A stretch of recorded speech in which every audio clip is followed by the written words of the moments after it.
New York. A good karma brands radio station. Don. I had never seen holes like that before. Hahn. I'm not comfortable touching it. I'm not. No. And Rosenberg. I'm not breastfeeding. No. But That's too bad. This isn't North Dakota. This is New York. This is Don, Hahn, and Rosenberg. The best threesome I've ever heard. On ESPN New York and streaming live on YouTube. 302 in the big city. Don, Hahn, and Rosenberg with you till 6:30. Then it's Rangers hockey. Rangers in the Blue Jackets. Hopefully everybody had a great weekend. I know you were in Chicago, Peter. Chicago. I was in St. Louis, so Peter and I were in the old Norris division. We really were. What were you doing this weekend? Norris division. You needed to be where? In Minnesota, Toronto, if you're going to be, kicking old school, Norris. Wow. The old Mike Was Modano. was that the four? Well, there was Norris? 5. Remember? So Who else am I missing? So the Norris was Chicago, Minnesota, Detroit. Detroit. Right. Toronto. Yeah. Back in the day when Yeah. 4 of the top 5 teams in the division all made the playoffs. Oh, the good old days. 16 of the 21 Glorious. teams. Now it's actually hard. I'll tell you what, though. We talked about how that lake cold was going to hit. How'd that Guys, feel? It was so. I had a hit on the countdown show. The countdown show is 2 hours. Mm-hmm. The way it's been recently, I do the first hour. I'm like a reporter, and then the second hour I'm at the desk. My hit being a reporter, my first hit was outside. I was outside with the crowd, and I could even tell the Chicago crowd had kind of not bargained for this level of cold. Like there were some people dressed that they were like, yeah, because the day before had been 58, 60 or whatever. They were there like kind of one layered up. Guys, it was so insane. And then when I went out to start hour 2, I did one segment on the desk, and they're like, all right, guys, we're moving in early. We were going to move in at the end of that hour. Right. And instead, in the next break, they were like, go inside. And then we did the post show inside. Thank God. It was now Chicago's Chicago and still. You feel it. They're still doing it. Who wants some good news? Oh, yeah. So I asked my personal meteorologist this morning. You have a personal? Yeah. Her name's Alexa. Oh. Yeah. Mm-hmm. Ask In him. case you were wondering. Okay. And I said, because this morning leaving for Get Up, it was in the 20s, 21. Oh, it was degrees. cold this morning. I was outside. And I just said, you reach that point where you walk outside, the garage door's open, I walk out to the garage, I feel it, I turn around, come back, and like, no fucking way, right? Because I didn't want to wear the big overcoat. I don't want, you know what I mean? Like I thought, just throw on a vest, I'm good. No, not today. So not today, brother. No, because we had a weekend that it was a tease, right?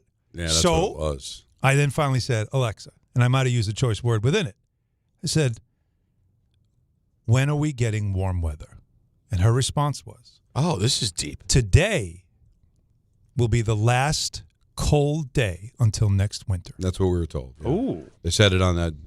Danny Backstrom told me that this morning. Oh, Danny Backstrom told you. Okay. Well, Alexa Channel told 7. me at I think Alexa stole 5:45 it. a.m. Hold on.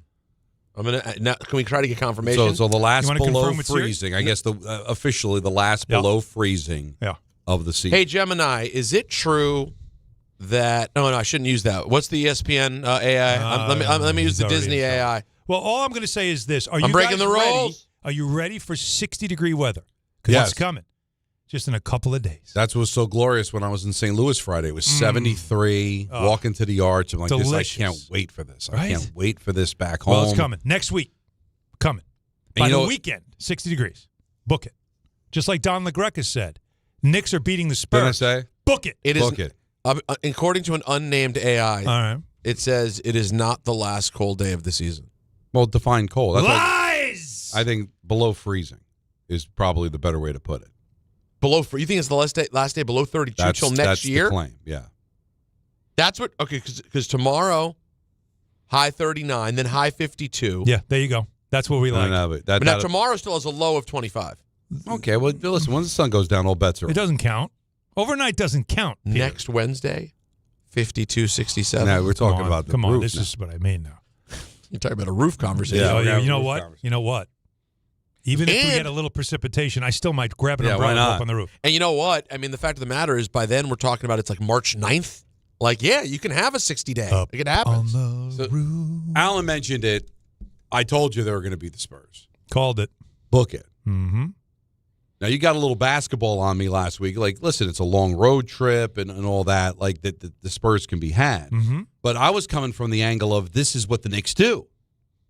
And this is why this fan base has got to be so frustrated. And then it frustrates us because coming off a conversation like, what's wrong with this team? They're not a championship team. Yeah. That's why I said, no, book it. They're going to beat the Spurs. We knew they were going to beat the Bucks.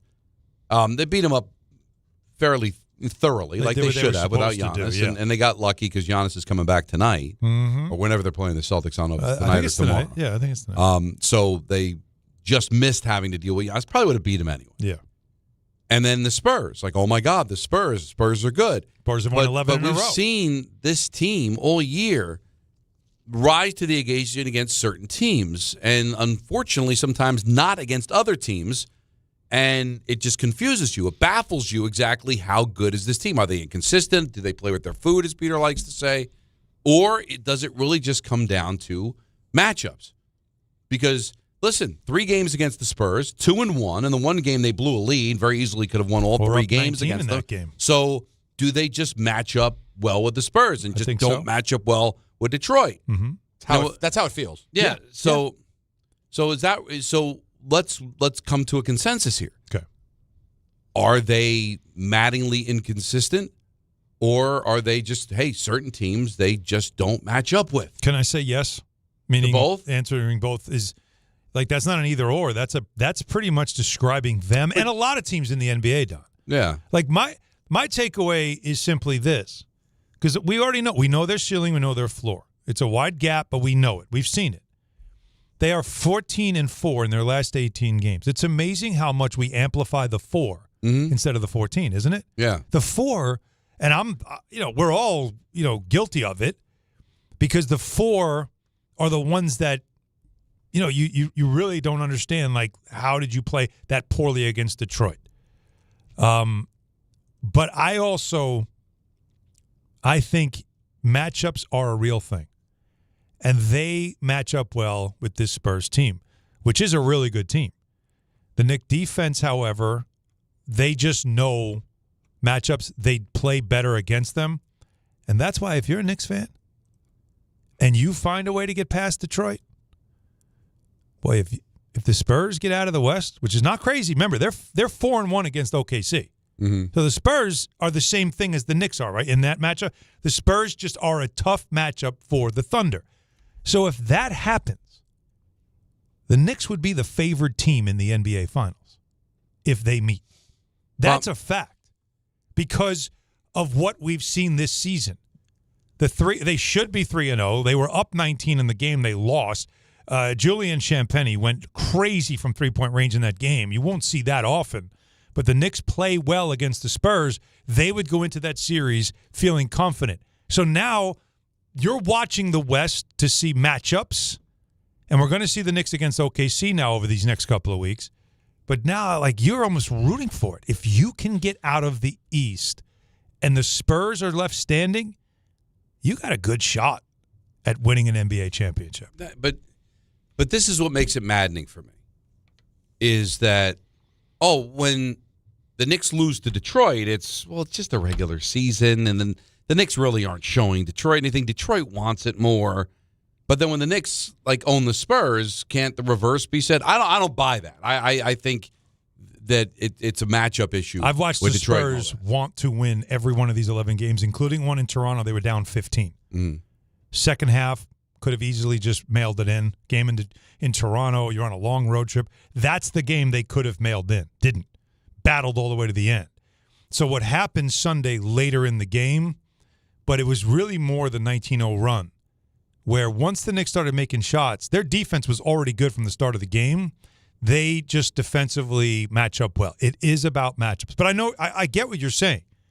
The whole Detroit thing, and we try to downplay it, but I don't. I've told you many times. Right. No, you can't just dismiss how much Detroit has dominated you. You can't do it. If nothing else, for the fact that in order to get that favorable matchup with someone like San Antonio, I got bad news. You got to beat probably get through them. Yeah. So it's.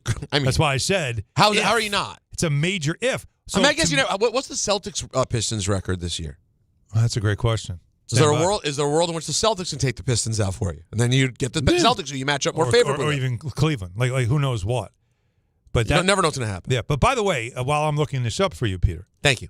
we are done. We are now 6 games into the 10-game gauntlet. Right. Pistons are 3-1 against the Celtics. 3-1, okay. 6 games in, they are 4-2. All right. So now this is, again, you got at Toronto tomorrow, which is not easy, but you do play well against Toronto. The back-to-back at home against OKC, that's maddening that you have to do that on the second game of back-to-back coming in late. And then we know Fridays is at Denver and then Sundays at Lakers. So at 4-2, we were talking 5-5, right? 6-4. At 4-2, with 4 games to go, what are you looking at? Yeah. What do you want? Not 5-5. What do you want now? Right? Well, 6-4. Last 4, you go 2-2. Yeah. There's your 6-4. I think you could take 6-4, but you're probably thirsting for more. Mm-hmm. Based on going out there and beating the Spurs the way you did. Now they caught a break, I thought, on Friday, because I was situated in a place in St. Louis for dinner where I got to watch most, if not all, the second half of Pistons Cavs. Mm-hmm. God bless. Yeah. Boy, the Cavs let that slip through their fingers, right? Gave it away. That was a dumb Gave foul. it away late. Yep.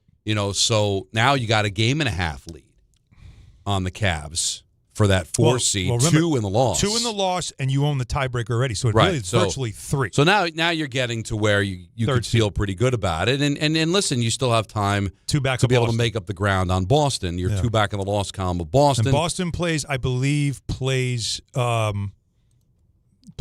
the Greek tonight, right? Yeah.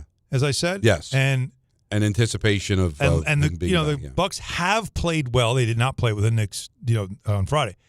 But you're now rooting for that too. You're now rooting for Boston to take a couple of L's. They have a hard schedule remaining. They just refuse to lose this. And don't discount the Raptors, because that's a big game tomorrow. Yep. They're only 3 back in the loss column of you. So if you were to lose that game tomorrow, now that gets reduced to 2. So 5 all of a sudden comes into play. It'd be very, very interesting. Yeah. But get through the gauntlet, as Allen has dubbed it, and then you've got a pretty easy schedule. You're the rest 11 of the wins way. from 50. And you should be in good shape from there. So 1-800-919-3776. I've never seen my call screener look like this. Wow. It looks like a quilt.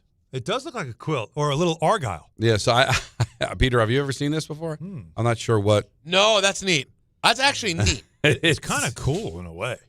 It is. Wait, let me see what I got. Yeah, tell me what you got there, because Anthony, who does everything, I have nothing. is going to try to help the call screener. Yeah. 800-919-3776 if you want to be the one that breaks through first. Yeah.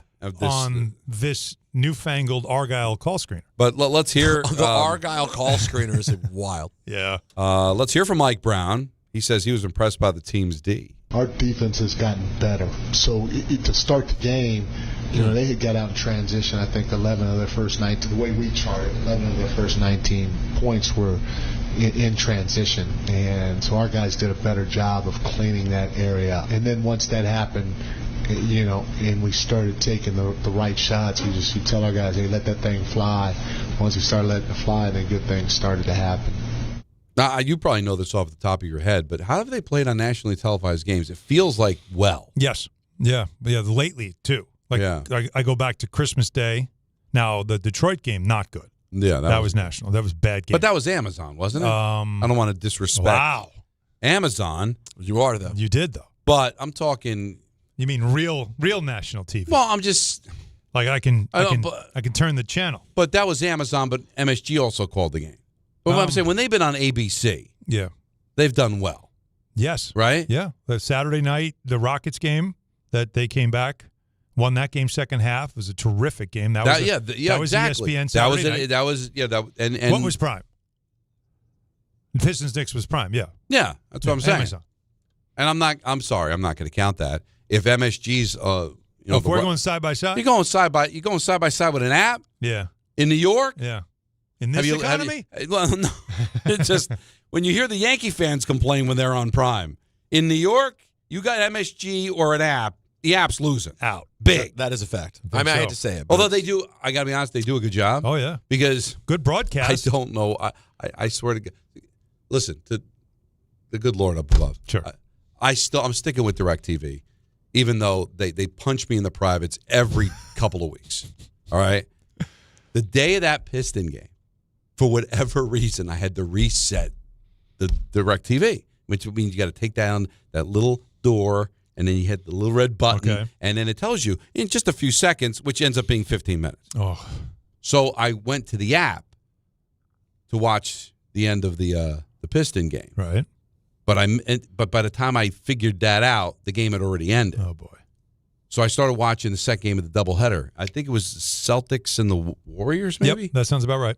They do a really good job. Yeah. No, so I'm not knocking the job that Prime does. No, the talent is fantastic. I'm just saying that It's just if the I got a idea of an choice app. between MSG and anything, but especially an app in New York, forget about it. Don, as I've said, I think we have to come up with we'll be billionaires overnight. The technology to be able to last channel from app to app without having to sign in, sign out, without having to find the game you were just watching, the ability to do it just as if it's cable, and cable goes right to it, and boom, you're right where you left off. I don't know how that isn't technology by now. I don't know. Because they don't want you to leave the app. that's the They thing. don't want to make it easy for you to leave the app to watch something else. But there's other good things on other apps. There has to be a way I know. to consume sports. I have all my apps. I can sign into them on this other platform that I can then last channel so I can watch 3 games at once. So I can watch a bunch of things instead of being stuck with this thing. Yeah, it's frustrating. Right? I get it. We It's need the frustrating. technology. We need to figure it But- out, and we need to do it fast. So I'm not showing any disrespect or shade, as the kids say, Please don't. Oh, to please. Prime. Yeah. But when the Knicks play on ABC and ESPN, they seem to play well. Yeah. And At least in recent vintage. yeah, So it has. that's That is good. true. Christmas Day. I don't And, you if I know, mentioned that bodes well, too, if they were able to get to the finals. All those games on ABC. That's a great point. Oh! When did John become like kind of Pepe Le Pew with it? Too? I don't know where I got He's it's like when I do the Southern thing and I don't even realize. No, I do it. I was doing. I realized what I was doing. Wait, Southern Allen and French Don? Oh yeah. If he was But- that bad, I knew what I was doing. But just the actions. If you're watching on YouTube, but I was giving you like a rum. You wanted to rum, give rum them a thing. little something. wanted Yeah. A little extra for the people getting to watch along. Yeah, just they got to comment on something, right? Yeah, give them a little something. You know, Let me see how they reacted to that. Oh, Bridges talked to ABC after the game. What was different for you in this game? Because we know it hasn't been very good for him. Just being who I am, you know what I'm saying? I think my energy comes off defense and offensive flow is going to happen. I think just being locked in on defense is going to eventually get the offense going as well. well, he played really like that's a performance that says, all right, that was worth 5 first-round draft picks, right? Well, he's The just steals, maddening as the team, Yeah. right? He's had a couple of those. His off the He's ball had like 3 or 4. defense in that game was phenomenal. The way he was reading weak side, he picked off 3 passes that turned into easy dunks. They were all of them felt like backbreaking moments, and he was knocking down his shots. I mean, that's the guy you're looking for, and we love to make these excuses for a lot of the players all the time. Well, he's coming from a place where he was the leading scorer. Now he's like a third guy. No. He has to adjust. I mean, you've been here. It's been a year and a half. If you haven't adjusted by now, right, you should be able to adjust. But be careful. I remember saying this when the Knicks got Chris Childs. Be careful of getting the great player in a bad team. Right? Because it's a different world. But he's still really a pain in the neck to watch. Remember, he though was on a good team. He played for the Suns, and Right. they were a finals. They went to the finals. Like he's been around winning. No, I know, but just the direct, like the whole net thing. But there's a little more. There's a little more on his defense here than there has been in the past, and it's they're asking a lot of him. But that was a good one. Wemby, what went wrong in this loss? I think they did put some physicality, but not even the most that we've seen, And for some reason, we were somewhat hesitant. I think in general, team thing. Myself, I was especially hesitant on threes for some reason. I think I was holding the ball a little too much when I shot them. Just need a few more reps. That's it. Yeah, hesitant for some reason. By the way, he did a dunk, the one on Anunoby, where he jumped. his back foot was at the elbow. You know, the elbow is the free throw line and then the lane, right? Mm-hmm. Like, you've heard of the elbow jumper. Of Yeah. course, yeah, it's 15-footer from the elbow. Mm-hmm. He jumped from the elbow and dunked the basketball. He didn't take a step after being at the elbow. He jumped from the elbow and dunked it. No, but that's what's not crazy human. about it. He's so long though. He could lay down at the elbow and his hands under the net. Yeah. It's the craziest thing. I mean, it wasn't a spectacular dunk. He did dunk. No, on it looked a little weird. It was more of when I watched the replay, I go, holy crap, where did he jumped from? That's not human. He's unreal to watch in person, man. Unreal. I've said it before. One of the things to tell the grandkids about. Yeah. I'll be coming back. The Ghost of Christmas Past when that happens. But if I talk to them, I got to call a Knicks Spurs game. Yeah. Oh, I got to call a Wemby game. Yeah. And I swear to God, he was at the foul line, and the best way to describe it, teleported to the basket. I don't know how he got there, but it wasn't. He just like turned and was there. Yeah, the man stretched. Because he's just so big. Telescopic arms. How did that happen? It's unreal. No, he's crazy. And he moves so well usually somebody that size has some type of coordination issues or rhythm issues with their ability to move agility. No, he moves so fluidly for someone that size. It's just a rare combination, and it's what makes him fun to watch, and which tells you this guy is going to terrorize the league for a long time as long as he stays healthy. That is it. Yeah. I mean, if he were to actually have a full-on healthy career, I can basically guarantee you he's a top 10 player all time. Abdul-Jabbar. Has to be. Like that's where I'd put him. So you're not a top 5 player maybe all time. Yeah, no. His potential, especially as he gets stronger, if he stays healthy, is literally Kareem. That's what it is. It's an insane ceiling. And I heard Kay bring this up, and I never thought about it. You probably have. Do they have anybody above like 6'6" besides Wemby? They're not a very big team. Luke Cornett's a 7-footer who does a great job off the bench. But he's off the bench. Like Castle, I think is no. They have a lot of guards. They're all like 6'6", 6'7". They don't have like big time power forward. I think like Harrison Barnes might be like 6'8". They don't have a lot of that. But their guards are really good. Cornette's over 7. Yeah, and Cornette's good. He comes off the bench. He played for the Celtics, you remember, last year. Oh, yeah. Oh, I remember. Yeah. He's good. That was a really smart pickup. But, yeah, they have a ton of talent. They give the Thunder fits. He loves going up against Chet Holmgren. Like, he loves that matchup. I like, if we get that as a playoff series in the second in the West, we'll be lucky to see something like that. We got lots to do today. Coming up at 4:30, we're going to have an NFL binge. Oh, yeah. All right, we've got an ENN at 6. Got to talk about the Islanders, too. 5 in a row. Schaefer, 2 more goals, now 20. First defenseman to score 20 goals for an Islander since somebody by the name of Denny Potvin. I heard he was good. Familiar. Yeah, real good. Yeah. I heard he was pretty good. So we got to get into that. But your calls on the Knicks, 1-800-919-3776. It's Don, Hahn Rosenberg. Just getting started on a Monday. Take up until 6:30. Then it's Rangers Blue Jackets on ESPN New York. Diabetes, high blood pressure, anxiety meds, everyone's on them. If you're a 50-year-old male, maybe a bit porky, and you may even have type 2 diabetes, $1 million of term insurance may only cost you about $200 a month. Call Term Provider. Speak with Big Lou at 800-568-2790. Big Lou will find a term life policy for you even if you have type 2 diabetes, are overweight, or have high blood pressure. Term Provider has helped thousands of people like you who think they can't afford term life insurance. To buy $1 million of affordable term life for you, all you need to do is call Big Lou at 800-568-2790. Lou will make sure the scales are tipped in your favor. Call 800-568-2790. Big Lou will answer your call and work to fit you into a term life policy that you can afford. Remember, Big Lou's like you. He's on meds too. Call 800-568-2790 or biglou.com. 25 a month, 5 whole years. Same sweet number in your ears. Check it in a year, check it in 5. This ain't optimum 5, but price is still alive. 25 a month, 5 whole years. Same sweet number in your ears. Get Optimum famously fast fiber internet. Optimum.com/25 for 5. or call 888-4-OPTIMUM. Terms apply. See Optimum.com for details.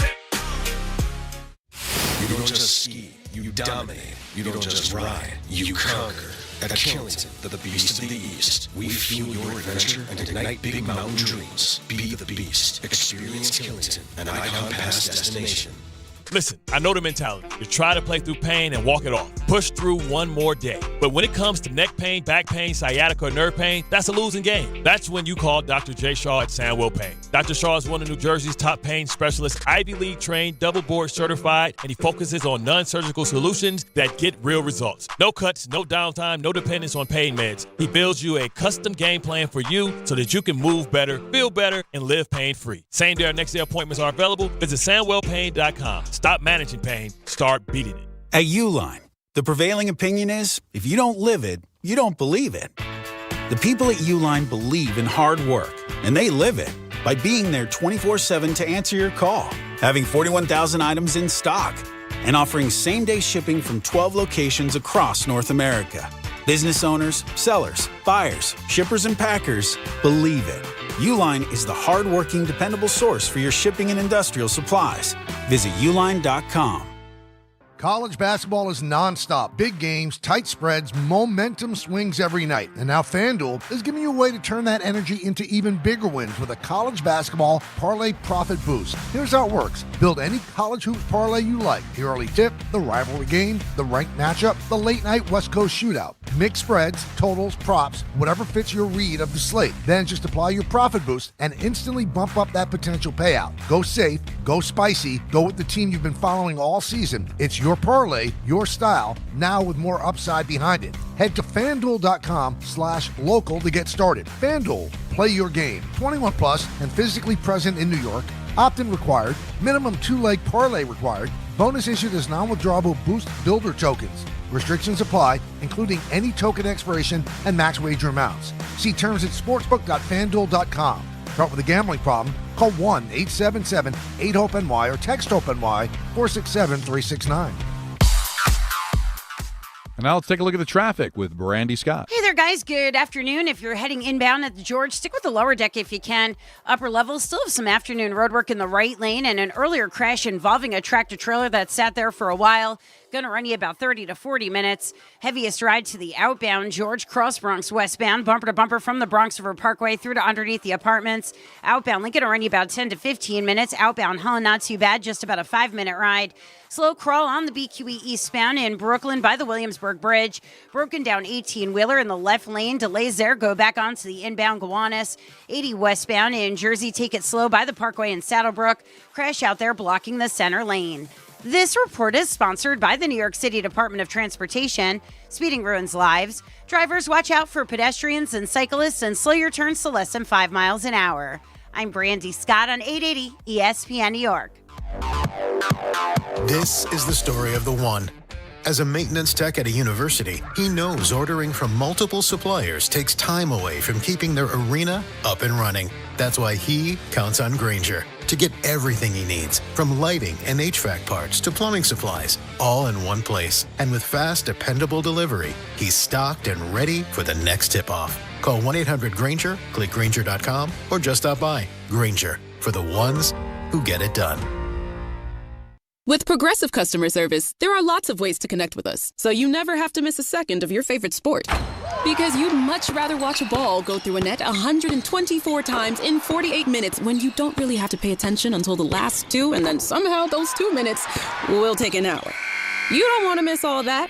Luckily, you can chat with Progressive on our app, online, or over the phone without missing a single one of those times the ball goes through the metal circle.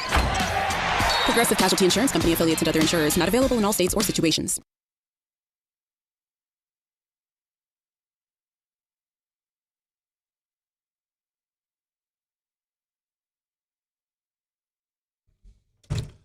All right, let's hear from you on the inconsistency of the Knicks. It's a good day today. They beat the Spurs. They beat Wemby. Got a winnable game tomorrow against Toronto. The gauntlet could be a winning record. Yeah. And then you go through the Patsies at the end and just get to the damn playoffs already. That's what we're looking forward to. Because you know they're making it. And you know they're going to be 50 wins is 11 games away, right? Like that three got straight what? years at 50 wins is something you haven't seen since the early 90s. And so what do they got left? 22? Yeah. And they're going to go higher than 500. Yeah, of course. I said they're 14-4. Well, how many The sexy number 60. 60 is a sexy number. Feels tough. Feels tough. Feels that big. High 50s, though, is cool. 56, 57? Again, 50, what was it? 54 Sexy. is the most they've had in the 2000s. So and Can that they was get to the 55? and that was what? 13. 13. Yeah, the mellow year. Yeah. They could get over 54. Yeah. And that should get them the 2.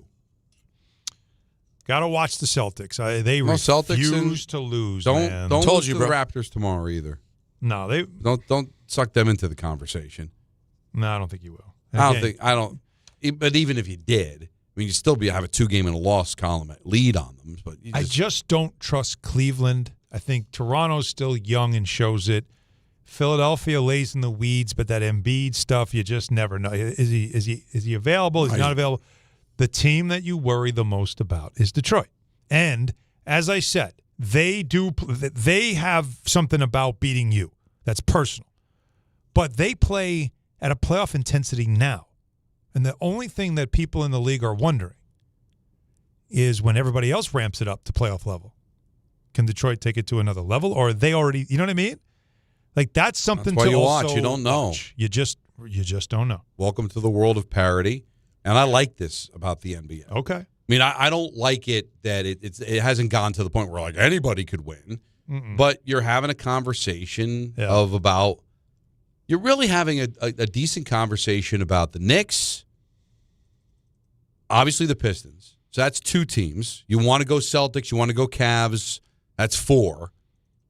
Now the Spurs and the Thunder look like it was going to be the Thunder running away. No, not so fast. No. Now you got 6. Like you can have a conversation where there's a decent amount of possibilities here instead of just the old days where it's like, all right, just waiting on Cavs Warriors or waiting on Heat Spurs. You now know it could be a varietal of teams here that could get there, and it makes it a lot of fun. All right, 1-800-919-3776. Rodney starts us off in Westchester. Big Rod. Here on ESPN New York. Big Rod. Yo, guys. I don't know him that well. Has anybody ever called you that? Yeah. Well, you know what? Ironically, on this show, I got called that, and I said it should have made Drop Madness. That was some years back. I thought it was, and it was Peter that said it. So Peter. So anyway. So you got a little bit of a habit. So I have a thing about. You do have a thing. Well, just I hear next Rod. time somebody asks you who calls you Big Rod, say your wife. Big Rod. Oh wow, there is a drop. There is a drop. That's unfortunate. Well, June 29th, 2022. 22. I haven't changed. We're going on 4 years ago. So 4 years. Dude, there it is. 4 years later, I hear the name Rod and still just go Big Rod. There it is.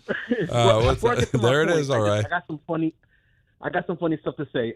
In regards to Alan doing his Southern guy and Don doing his French guy, we need to have those two, but with Freddie Kitchens. I think that is radio gold. Wait, who in Kitchens? Yeah, well, the French guy and Southern guy. And Freddie Kitchens. Guess who Freddie would kick out of the party? Cajun Don. Cajun. I think Cajun Don would be more welcomed by Freddie Keegan than the French guy. If he was that bad. There you go. Well, in regards to the Knicks, I agree with you guys. I feel like the Knicks are going to be okay. I think come playoff time, I really do believe that they're going to turn up the heat in terms of how they play. I think it's a different Knicks team from the years past. And it's funny, I feel like the Pistons are playing how we played last year because they only know one intensity, and that was obviously due to Tibbs.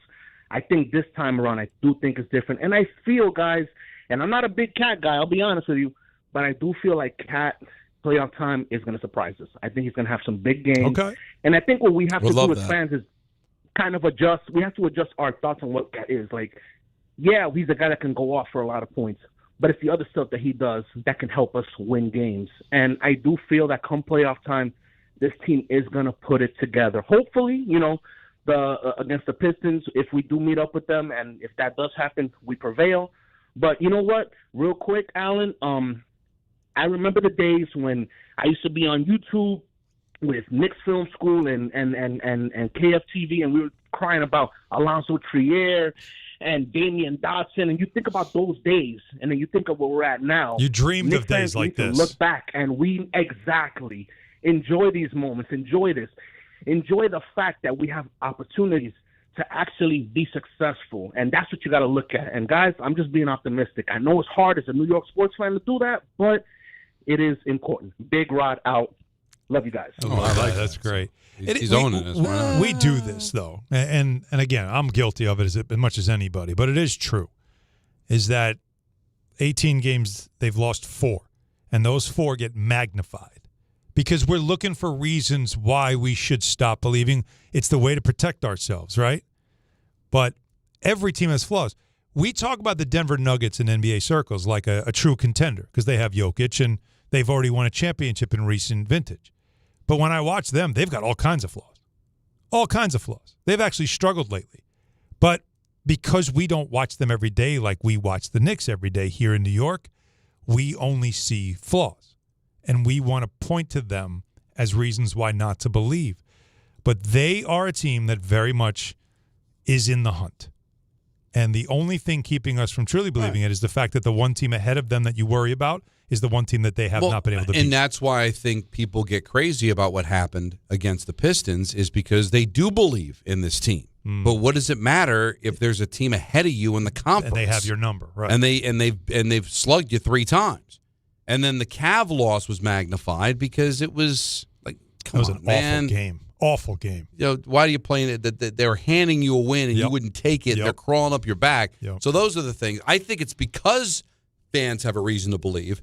They've set a different standard where they freak out now when you lose those types of games. You shouldn't be losing those types of games when you're as good as they are. Mm-hmm. Blanderson Hooper, you're on ESPN New York. Good afternoon, gentlemen.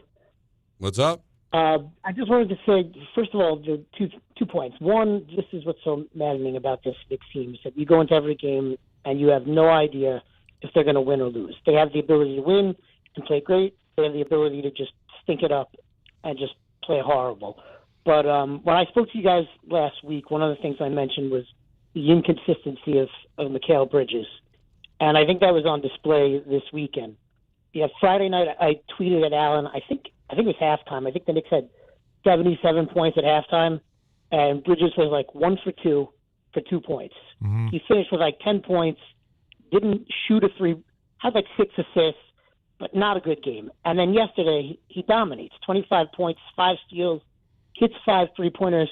You never know what you're going to get. So, that averages out to 17.5 points a game or whatever, but there are times where he just completely disappears, and he just refuses to go to the hoop. I don't even think he's going to – at the beginning of the year, I called and I spoke about how he was taking a lot of foul shots, which is something he didn't do a lot last year. Yep. I don't even know if he's going to hit 100 at this point this year, which is crazy when you think about it. He is completely averse to going to the hoop. Now, I know he plays every night, and maybe that has something to do with why he plays all the time, because he doesn't get the bumps and bruises on the offensive end that a lot of other guys do because he doesn't take it to the rack ever. He does fade away, but yesterday was the example of all the good things that he does bring. The ability to shoot the corner 3, the ability to get out and run and play with pace. He was reading well off the ball. I think he's a better off-the-ball defender than on.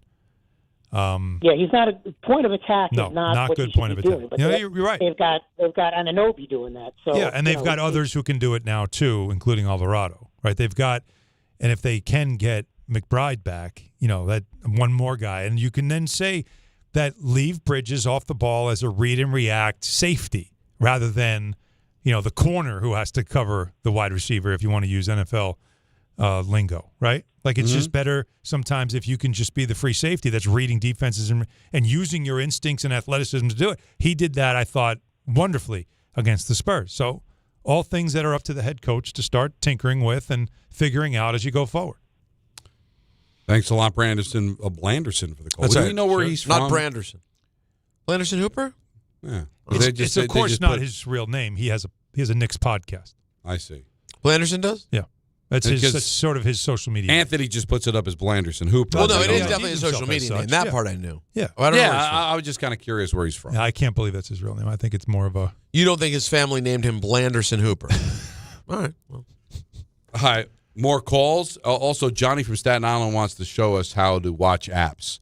I'm curious to see what he has to say. I've heard he's got a trick. But if he has a trick, I need to know. Yeah. So well, and let's then go. We got a binge, NFL binge at 4:30. Like ESPN you dream. at 6. Like you dream about. Take you up until 6:30, and then it's Rangers hockey on ESPN New York. Focus Features presents the film Hamnet from director Chloe Zhao and producers Steven Spielberg and Sam Mendes. The AFI hails. Hamnet lifts the audience high above humanity. And now the Golden Globe winner for Best Picture of the Year has been nominated for 8 Academy Awards, including Best Actress Jessie Buckley and Best Picture of the Year. Hamnet, our stories live forever. Rated PG-13. May be inappropriate for children under 13. Now playing in theaters everywhere. Wild Turkey Bourbon and ESPN New York are bringing you the ultimate New York game day. 2 games, 1 damn day. We're kicking things off on Friday at Supply House at 1647 2nd Avenue starting at 9 p.m. Stop by for Wild Turkey tastings, exclusive giveaways, and your chance to win an epic New York sports experience. Opening day energy in the Bronx, Knicks at night vibes, all in one unforgettable day. So grab your crew and experience Wild Turkey at Supply House this Friday. Must be 21 or older. Drink responsibly. Monkey Sports, built by players for players, is your one-stop shop for hockey, baseball, lacrosse, and more. Find top-name equipment and expert in-store services like sharpening, break-ins, and relacing. Shop in-store at Monkey Sports in Farmingdale or Woodbridge or online for all the top brands. Whatever your sports, Monkey Sports gets you game ready fast. Monkey Sports, where athletes shop. If you've been injured on a construction site, then you need a lawyer who knows New York's unique labor laws. At the Parisman Firm, they have decades of experience handling construction accident cases and a proven track record of delivering huge results. Their team has already recovered nearly $1 billion for hardworking New Yorkers. From scaffold accidents to slip and falls and equipment failures, they've got your back. Call the Parisman Firm now at 718-WORKERS. That's right, 718-WORKERS, because your case is their cause. Get the justice you deserve today. Hey, it's Alan Hahn. Rings End is your locally owned Benjamin Moore retailer. They're your store for quality with a full line of brilliant and durable Benjamin Moore paints. They're your store for inspiration with thousands of colors and a variety of sheens. And Rings End is your store for expertise with one-on-one advice for contractors and homeowners. Insist on Benjamin Moore paint from Rings End because the gorgeous color you love can't be matched in another brand of paint.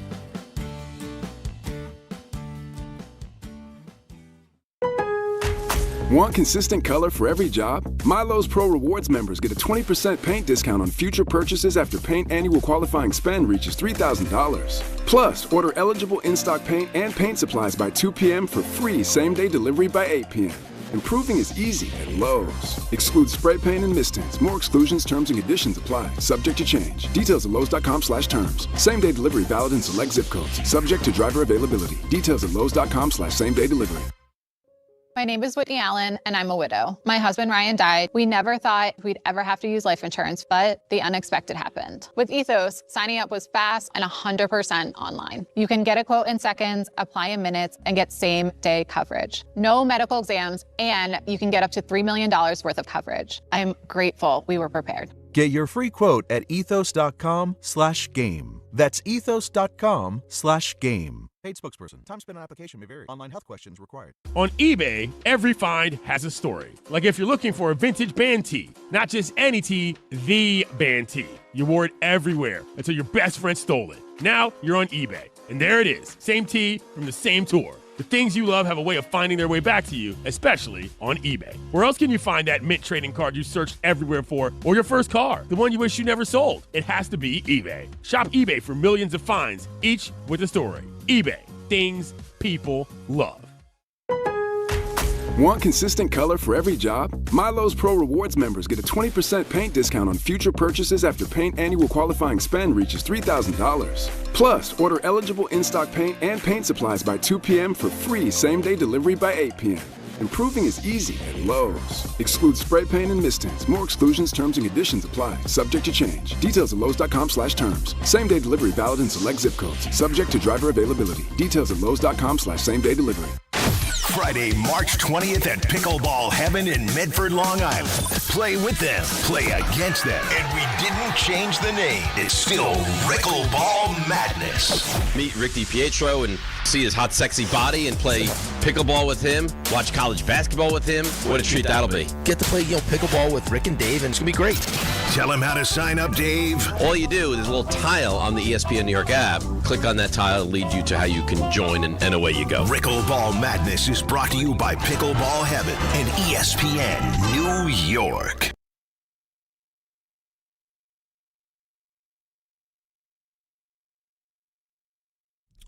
Is it Method Man's birthday? Oh, it is. And that's a spot from John Winthrop. It is impressive that John can simultaneously be the single whitest man in America. Right, who've only seen Celine Dion live. Only seen a Celine Dion concert, and then go, what's up with all the Method Man today? A man in a lavender quarter zip. Who just did, almost like Nixon peace signs. Look at him. This is he naturally goes. I'm not a crook. Yeah. Why was your peace sign? That was his celebration Nixon? for getting Method Man. I know. It's Method Man's birthday. Yes. just when you thought he was cool. So what is he? 55? No. Yeah, that's about right. That's about. I think. I'm 46. No, I think we're in the same age group. 53. I'm gonna go 53. MET. Are you looking or are you guessing? Hey, you get off. I'm at 55. 55 on the nose. Double nickels. All the great ones. It's Hot 55 Nicks. this year. And Just so his you know. nickname is Hot Nicks. All the great ones. Wow. Double nickels. I'm writing him. I'm sending him a message. Hit the name drop Tell him button. I said happy birthday. All right. And then send him my contact information. When I did my Method Man. Why is this blue? Oh, is it green? He's green. I'll tell you what. Oh, I hate when it's green. I knew where I was with Peter. Yeah. When I did the METHOD. Big moment. You know where you were? When I did. Oh, the look physically? on his face. Like, he Stunned could not him? believe I did that. Stunned him. Was at Kay's roast at the Yogi Berra Museum. We were all there together? Yeah. Doing the show there, and then we had the K roast. And that was the first time you and busted I thought you out? were going to fall off your chair. The only reaction that was better is when I did it for Stephen A. Stephen A. probably didn't even know it. He probably reacted as if Stephen he A. did. had to pretend to be. That's an allegation. I don't see him as a Wu-Tang guy. No, he knows the song Method. Come on, man. No, he knows the song Method. Yeah, he's got it. It's a big song. Yeah. But I don't exactly see. I can't picture Stephen A. throwing on Enter the Wu-Tang as he drives around. Is that? All right, what is he playing? Honestly, I could see Stephen A. playing R&B. I would say R&B. Yeah, a little Stevie Wonder, maybe. I would say more even 90s. more like maybe even Boys to Men. I was thinking more like 80s. I was thinking more like Luther. Oh, okay. Oh, really? Yeah, I was thinking like 80s vibes. You know, Really? Orange Juice Jones. The Rain. I was like, that's like the moonlighting theme. I'll walk by night. What else? My day. That's what I think. I do not picture Stephen A. listening to hip hop by choice. So if he didn't know Method Man, Jermaine O'Neal, like you think that's not what Jermaine O'Neal. Jermaine O'Neal. No, Jermaine O'Neal. You know who I meant, though. He was a Alexander O'Neal. You had Alexander O'Neal. Was Jermaine O'Neal? Oh, yeah. Was he one of the first? Right out of high school, Portland Trailblazer. Yeah. I don't consider Jermaine O'Neal to be a strange basketball player. No, I consider Alexander O'Neal to be a strange R&B pull. Alexander O'Neal's like, no, that's a good pull. It is a good pull. When I did that for Stephen A. and he had a reaction like, oh my God. And if he doesn't know the song, no, he did. He knew the song. I just can't see him listen to it by choice. Did you think I was calling him Method Man? I was rapping about him? No, he knew. You're right. He knew. He thought you were dropping bars. He was like, oh, no, that's fire. Don Juan LaGreca can freestyle. Call me the Method Man. No, I don't know what I thought. Well, happy birthday, Meth. What a great guy. Super talented, great actor, great rapper, in great shape. Great gentleman. One of my favorite. First handful of times I interviewed him, he always would sort of give me a hard time in this very fun, he's just a great guy. And I know the whole Wu-Tang is still reeling because Power died last week, their forever manager. So They've been, I think, in a very come together kind of moment since Power passed away last week from pancreatic cancer. So, can I read one of my favorite quotes from Meth? Yeah, sure. Is it when he visited the Jets? Yes. How did I know that? You like that poll? How's that poll for you? It's so good. Yeah, what was it again? So good. You can fool the whole world down the highway of years and take pats on the back as you pass, but your final reward will be heartache and tears if you cheat the man in the glass.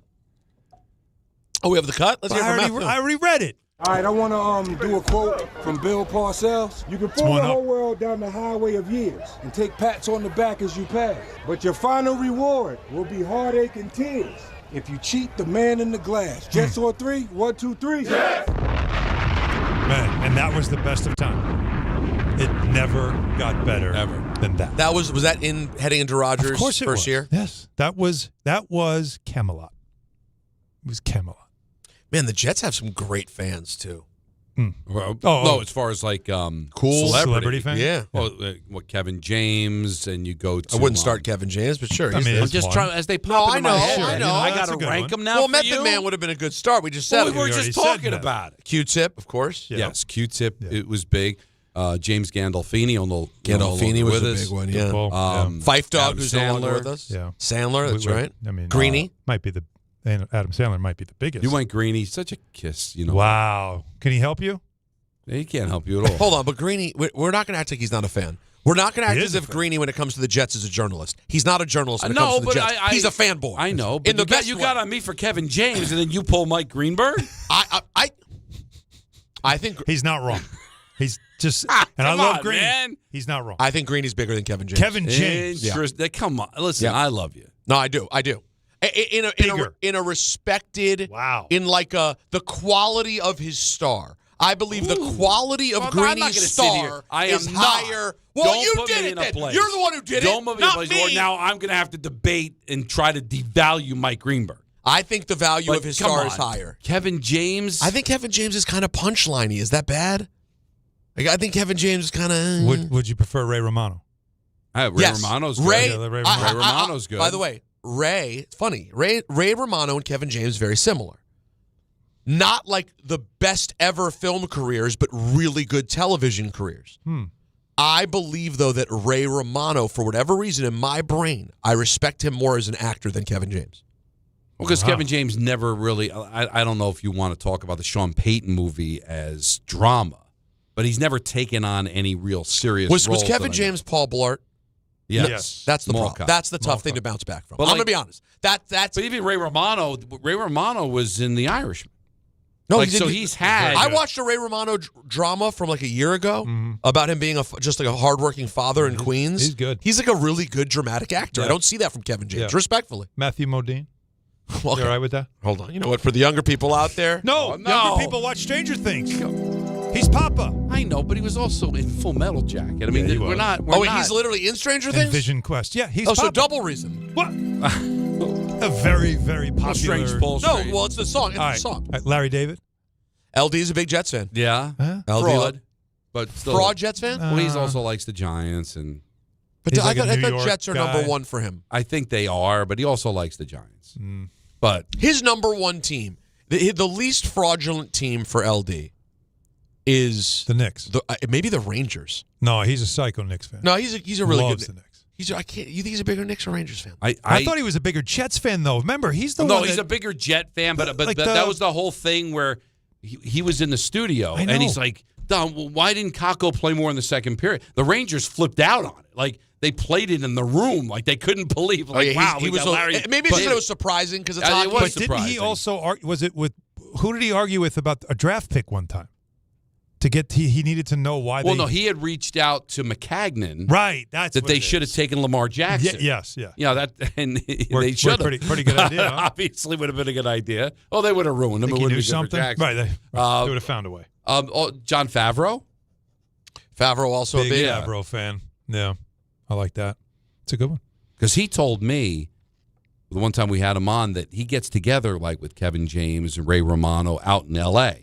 Like, there's a pocket of celebrities that go out in L.A.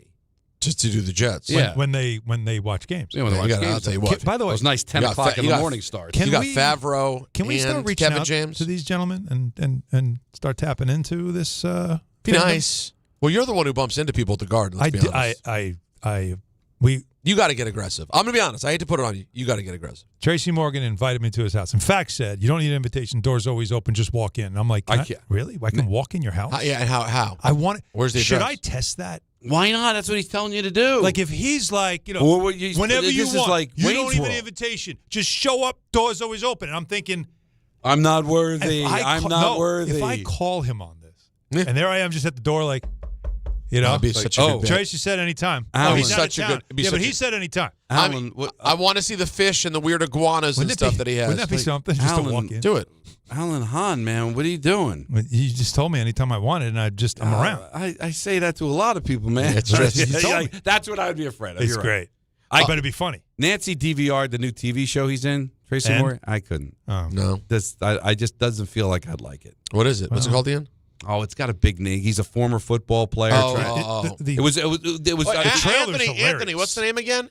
Didn't you text the show on NBC? Yeah. Reggie Dinkins? Yeah. Fall and Rise of Reggie Dinkins. The trailer's hilarious. There's a lot of potential. Him as a failed running back feels like potential. Right?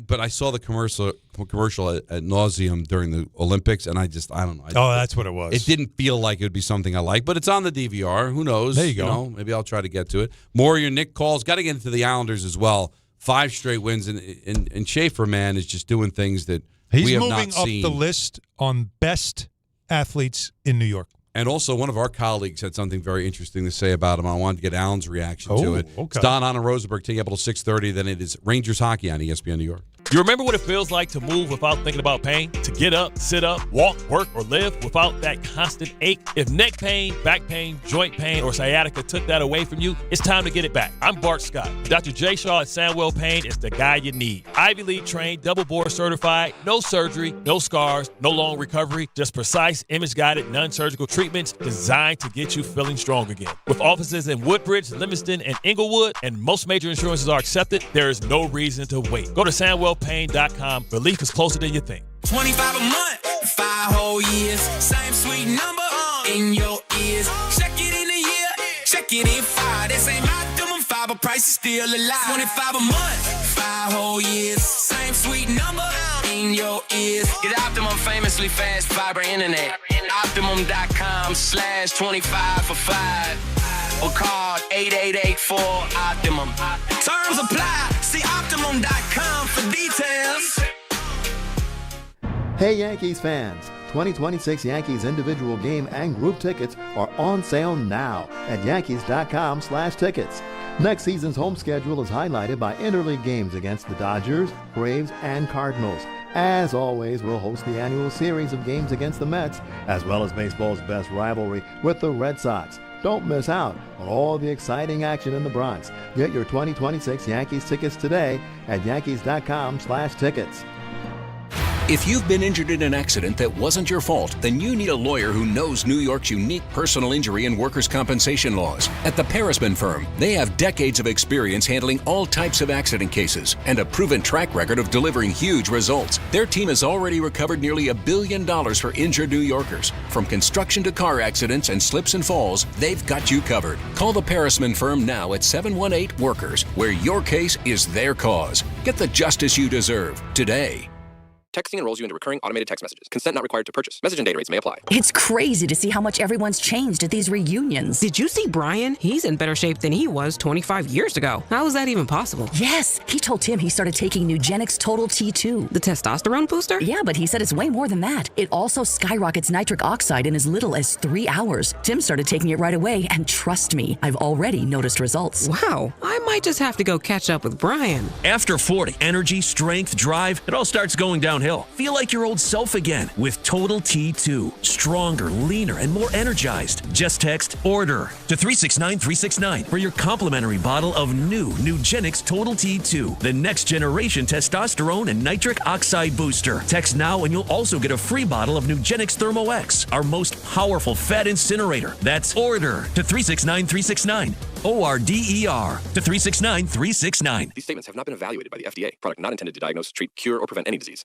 ESPN New York. Now streaming live on YouTube. Subscribe today and watch the show. WHSQ and WCBS FM HD2 New York.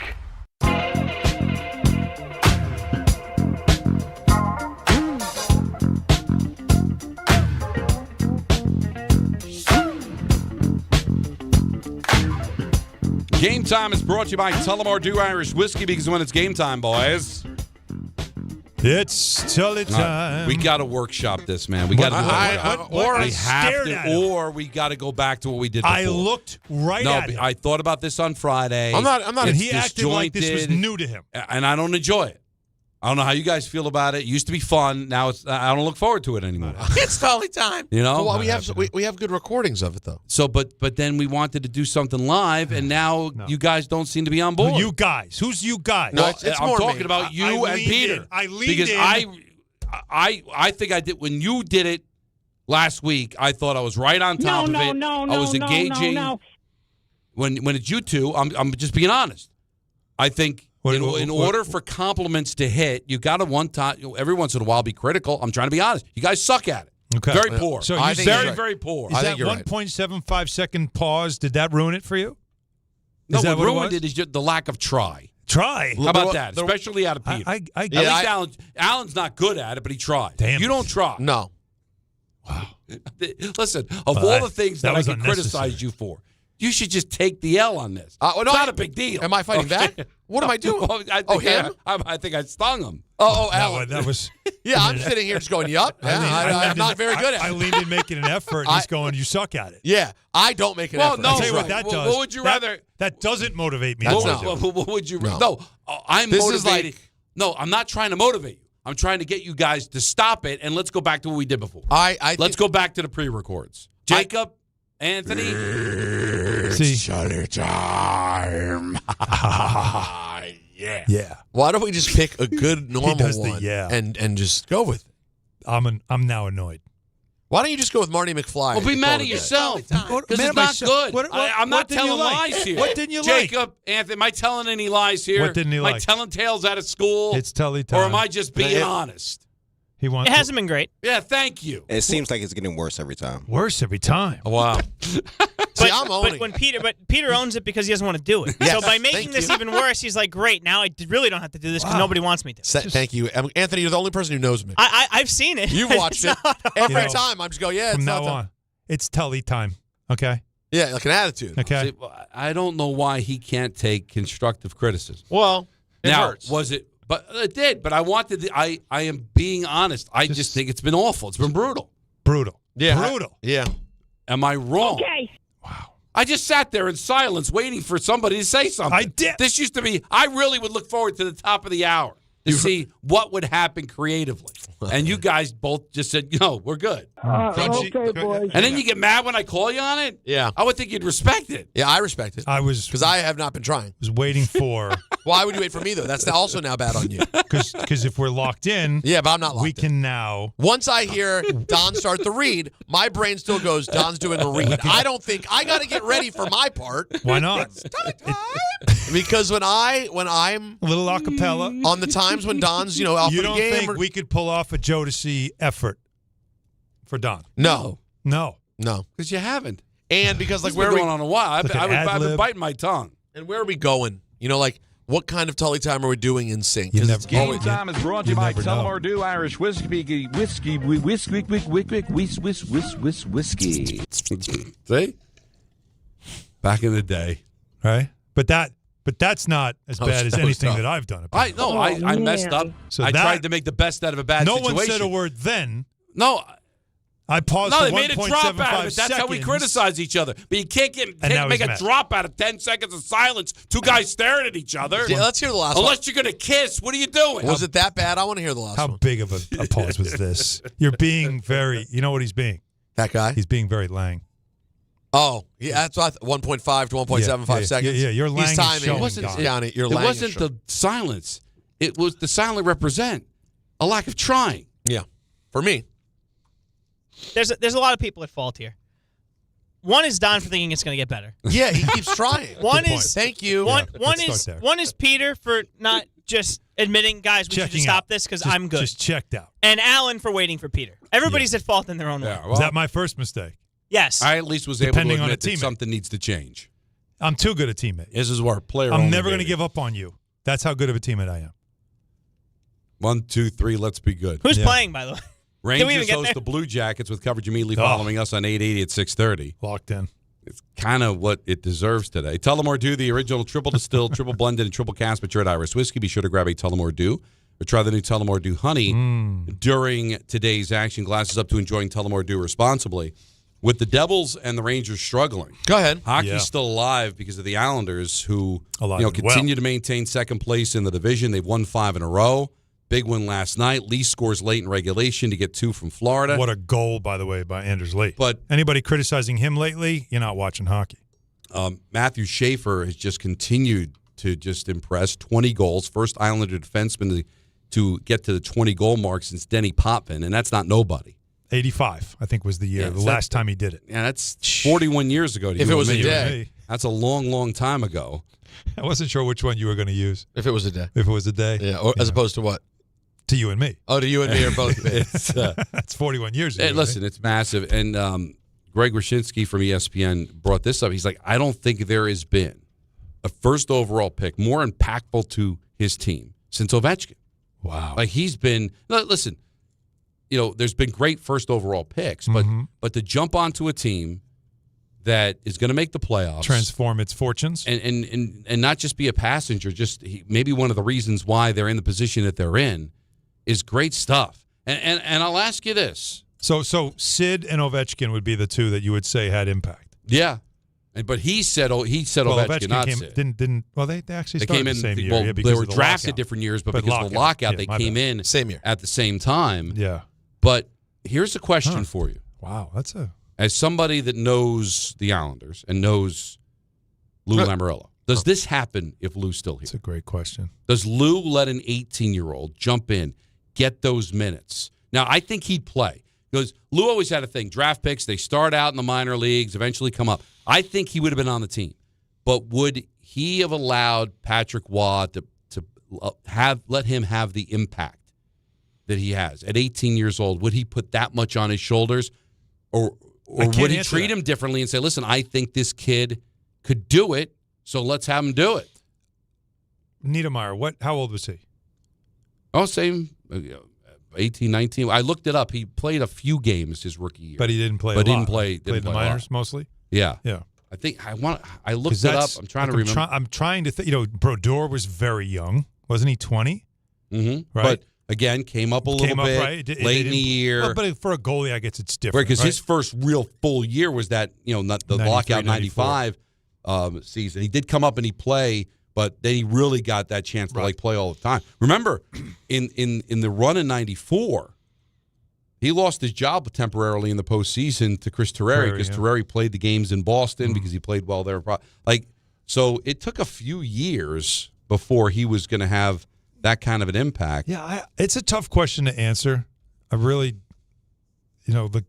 there's so much different about the team this year because, look, the first thing I want to do is say that Lou Lamoriello did an amazing job to get the Islanders out of, a funk that they were in where they sort of, as good as they were in some years, they couldn't get to the next step, whatever it was, right? Mm-hmm. And that's not to disparage Garth Snow because I thought Garth Snow did a tremendous job in the draft and rebuilding a franchise that had lost its way previously when they went from Mike Milbury to Neil Smith, and there was a lot of mess going on.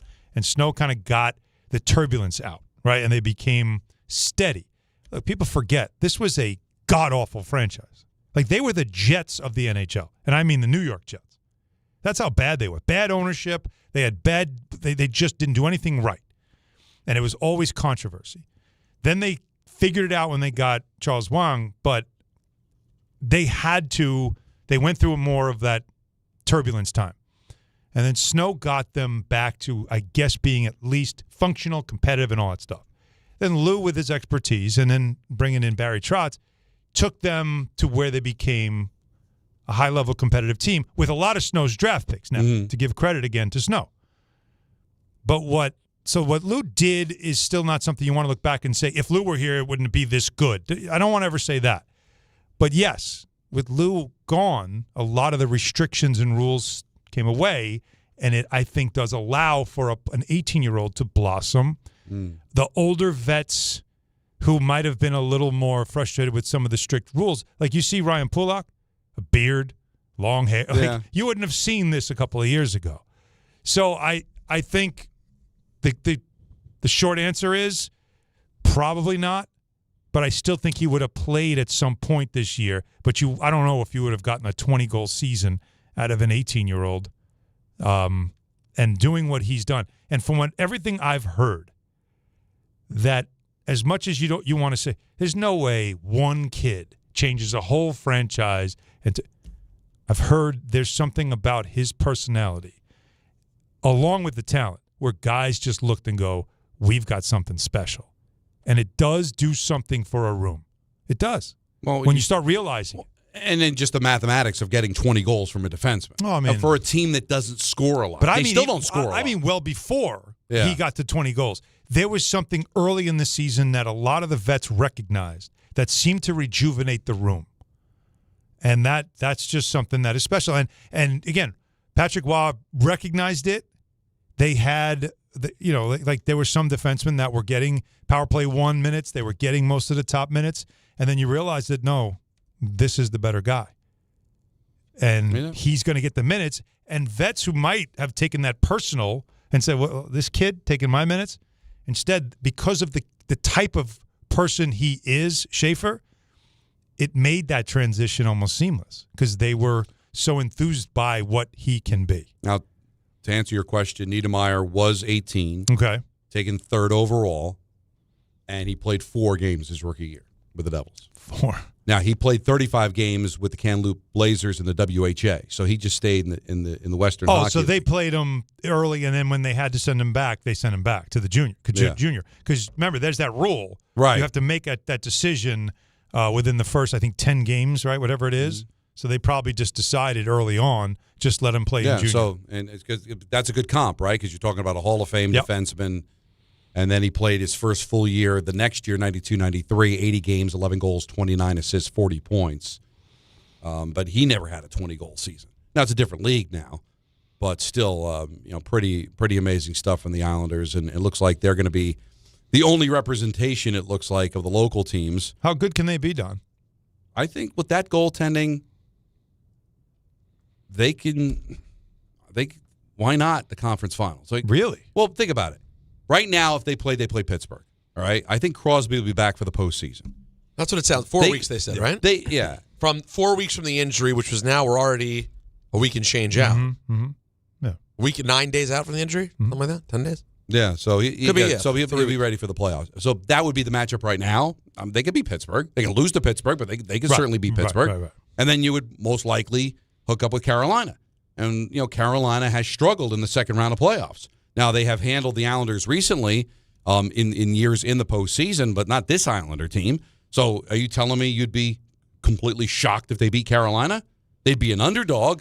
They'd have home ice disadvantage. But again, with Sorokin playing the way he's playing, the way this team is coming together, and with Carolina having trouble sometimes trying to get deeper into playoffs, then now all of a sudden you're going up against, Tampa or whoever comes out of the Atlantic Division. Why not? Honestly, would I pick them to go to the Stanley Cup Final? I would not. But I can't tell you I'd be sitting here completely shocked if they're playing Tampa in the conference final. Yeah. So if in the bucket of teams that can get there, you'd put them in that bucket. How could you not with that goaltender? Yeah. Right? Really and now you've got a dynamic defenseman, and look at what Colorado's doing with an amazing defenseman. Yeah. Columbus, they're limited offensively, but Werenski's one of the best defensemen in the league. He's got 20 goals. Yeah. That's how you win in this league, getting that kind of production. That's going to help. Now, they do struggle to score goals overall, and we'll see if Sorokin can, carry them, but why can't he? He's one of the best goaltenders in the league. Yeah, there's no reason why he can't. And they had their biggest struggle last year.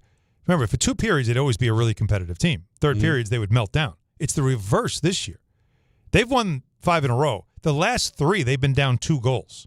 And they've stormed back late in games. No, they've been terrific. To win, when last year that was always the problem. They would be up 2 goals, and you would always go into the third period thinking, how are they going to blow this one?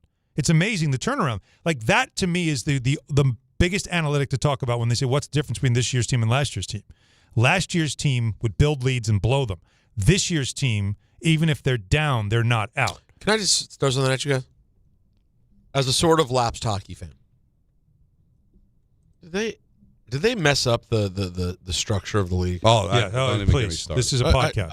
Hold on. Okay. Seriously. Because I'm looking. I want to jump in. I want to participate with you guys, right? How much time you got? So I jump in. I go. Let me just see where they're at in the standings. And I forgot, because I haven't looked in a little while, how dumb looking at the wild card standings is. It's so annoying. I hate it. 2 gigantic divisions, and it's the top 3 from each I'm gonna division blow the whistle plus on a the 2 in the wild. What are we doing?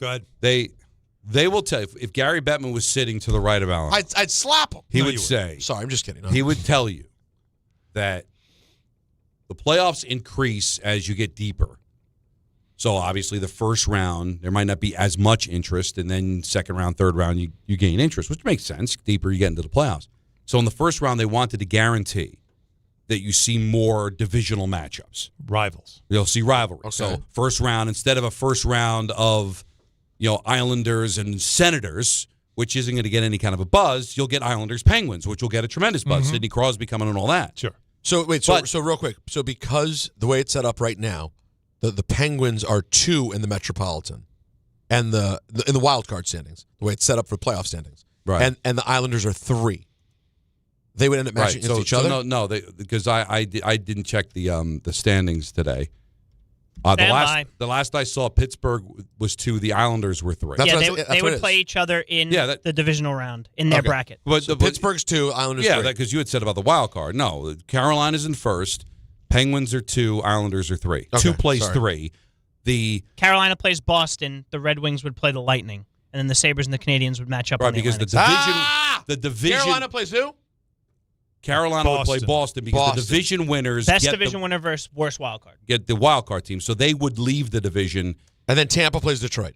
Right. Because they're the best wild and they card. don't reseed, and it's a bracket format because everybody loves brackets. Right. And Anthony just hit the real reason, is that they want stupid brackets. So you go to NHL.com, look at a bracket, fill out your bracket. It's not, because everybody's got March Madness it's envy. Not. Stop it. There's only one bracket. Should be 1 through 8. So it's 1 through. Should be 1 through 8. Division winners are guaranteed the top 2 seeds. Let's play ball. It used to be. Let's go. Let's grow up. So all right, take your bracket, roll it up. Yeah, go ahead. Rah! And so then Buffalo would play Montreal. So that's the big divisional matchup there. Yeah. The old Atlantic Classic. And then Pittsburgh and the Islanders. I mean, okay, so what? But I'm just telling you, Gary would tell you that, but and then not lead with the real reason. In my mind, it's because we of want the stupid bracket. People love go to NHL.com, fill out your bracket. It's a bracket challenge. Can sell it. Yeah, you can win money. Go bye. We do it on Game Misconduct. We did it on Game Misconduct. You gave away jerseys. We're prostitutes. Well, yeah, you're nothing. You stand for nothing. So we would do the bracket challenge, and right out of my own wallet, I'd buy some yo-yo a jersey. I shouldn't call him a yo-yo, a listener, a valued family member. Yo-yo. And I'd buy him a jersey. A yo-yo. To you and me. Because we get caught up in it. Might as well. It's there. I don't like it. Should be 1 through 8. Hey, listen, if I had I would go back to the old couple of years when they had 1 through 16. Make LA fly all the way to New York. Who cares? But this is how they want to do it. Wait, they did 1 through 16? For a couple of years. The last year they did it was 1980.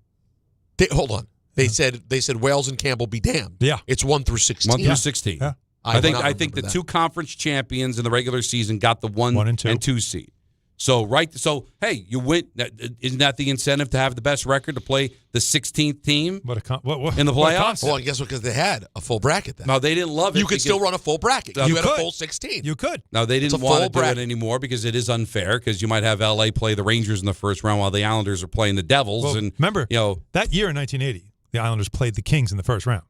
Right, played the Kings. But your Stanley Cup final was Islanders Flyers. Right. Wouldn't that be good? Wouldn't it be amazing to have a format where there could be the possibility of a Stanley Cup final, Ovechkin versus Crosby? You telling me that wouldn't be a good thing? Dream about it. Now you might get Ducks, Winnipeg Jets, and you'd want to off yourself. It's such a great. I it's a really interesting point though. this is like you're right. This is a podcast across all sports. Like, is having the conferences separated in the tournament really the best thing for what you could do? Obviously not in football. How many times should it have been the Chiefs and the Bills in the Super Bowl? Like, we've seen these years. Right now, I'm sorry, does an Eastern Conference team in the NBA really deserve to play in the final? American Probably League, not. National League, same thing, if you think about it. Yeah. But now they're all playing each other. There's no full-time interleague play now. There's no mystery anymore. Well, yeah, especially because of that part. Imagine getting Yankees Red Sox in the World Series. My God. Dodgers Giants in the World Series. The argument against it is it's travel. Travel, and it sort of makes the regular season seem in some ways sillier. But I don't know why. It? To me, it makes it. Because it's all about ranking a 1 through 6. You're still ranking 1 through 16 though. But at least you're right. What's the I difference? want to finish as high as I could because then I'm going to get the lowest teams. I'm going to get the worst. If I finish first, I'm going to get the worst playoff. You want the great example? But but at that point, get rid of conferences. Just have divisions. You don't need conferences. Here's your great example. Right? If you are the Oklahoma City Thunder and you finish with the best record in the league, yeah, do you want to play? Oh, no. This is already going to be the Hawks. You want the crappy Hornets, Eastern team. Or do you want the Clippers or the Warriors? No, you want a crappy Eastern team. That's what you should get to, right? You earned it. You know what I mean? Like, that's the difference, is that you go 8 deep with teams over 500 in the West. Like that, like you Whereas want to in the East, you're playing a college team when you play or a team that got the 10th seed and was like, I didn't really want it. Wanted to be in the lottery, but somebody had to be here. And the best thing about the 1 through 8 in the NHL, for the record, and when I was a big NHL fan as a kid growing up, not only was it 1 through 8, but it was the one sport where like you had to watch the 1 in the 8. It wasn't necessarily that the 1 was going to mop the 8. Yes, they usually would, but hockey was the one sport where you felt like anything could happen if you get in. Mm-hmm. I get now that they want to set up to have these quote divisional battles, but like 1 I'm kind of through good. 16 can still give you bracket challenge, but it also to me gives you the greater disparity of the best versus the worst in the first round. And it creates more of a wide open league. Oh, what a fun, interesting thing it would be if they tried it. Chance to win the whole thing versus got to win the East, got to get out of the East, got to get out of the West. If I'm in the West, I'm like, this is ridiculous. Every year we got to go through a gauntlet of great teams to play a worse team in the end. You get a situation like this year in the NHL. The East is a lot stronger than the West, and the same thing is in the NBA. But now, if you go 1 through 16. You just got to be the 16th best team. You can't complain about, well, this. If I was in the West, I would have gotten into the playoffs. But this year, because I'm stuck in the East. So you get 10 teams out of one conference because it's better than the other teams. Now, again, the negative is you might get a first-round matchup where I got to fly across the country, and then the team I would play in the next round didn't have to travel at all. But that's the only negative I really see. Right. And then you could really see some amazing what would you rather do? Have a shorter flight to play a better team or a longer flight to play a worse team? Longer flight to play a worse team. I would think without question. And again, just think about when you think about Islanders Flyers. You didn't think anything of it at the time, but like now, if you got a Stanley Cup final Battle of Alberta, Stanley Cup final between the Rangers and the Devils for some reason, or Rangers Islanders in the Stanley Cup, like conference finals is great, but that's the best it's going to be. Mm-hmm. And then you get one of those like the Red NBA Wings Avalanche Stanley Cup final. The NBA lucked out because they got Magic and Bird in different conferences, and so they were able to play each other for the championship. Just imagine Ovechkin, Crosby against each other. Yeah, it would be something. Yeah. Well, so we didn't know we were going to get into that, but that's the beauty of the show. It was a great topic. All right, we got lots of people that want to chime in on this and the Knicks and the Islanders. 1-800-919-3776. But coming up next, you're going to have to hang in because we got an NFL binge. I mean, we do, but before we do NFL binge and talk some football, I want to talk to you about Rings End because we have decided on the project that we are going to do with Rings End at the house. And I told you there was one beautiful project that I wanted to do. And then one that Stephanie wanted to do, and Andrew came and he wrote us up, again, estimates on both, and Stephanie won. So she's going to get the project she wants. I know we're all shocked that my wife won, but she wins this one. But really, we all win. Why? Because we chose Rings in the first place. They work with pro contractors who build and remodel for a living. The pros trust them, so that's why I'm like, I can trust them, and so can you. They have premium brands and everything that you need for your house. Windows, doors, decking, paint, lumber, kitchens, all built to last high-end product lines that contractors rely on. They do it right. They don't do it over. And by the way, they're not a national chain. They have regional expertise. 8 full-service lumber yards in Connecticut and Westchester County and 12 freestanding paint centers. And if you can't make it to the store, you can shop online at ringsend.com. And Rings End is family-owned and operated since 1902. That's 124 years in business to you and me. They have deep Northeast roots supporting local builders and communities.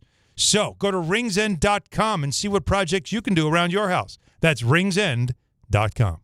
Focus Features presents the film Hamnet from director Chloe Zhao and producers Steven Spielberg and Sam Mendes. The AFI hails. Hamnet lifts the audience high above humanity. And now the Golden Globe winner for Best Picture of the Year has been nominated for 8 Academy Awards, including Best Actress Jessie Buckley and Best Picture of the Year. Hamnet. Our stories live forever. Rated PG-13. May be inappropriate for children under 13. Now playing in theaters everywhere.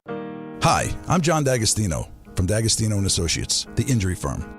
You know what's interesting about the words personal injury? The first word is person. And at D'Agostino & Associates, that word means everything. That's because I handpick every person in our firm, from the pleasant professional person who answers your call to the experienced person litigating your case in court.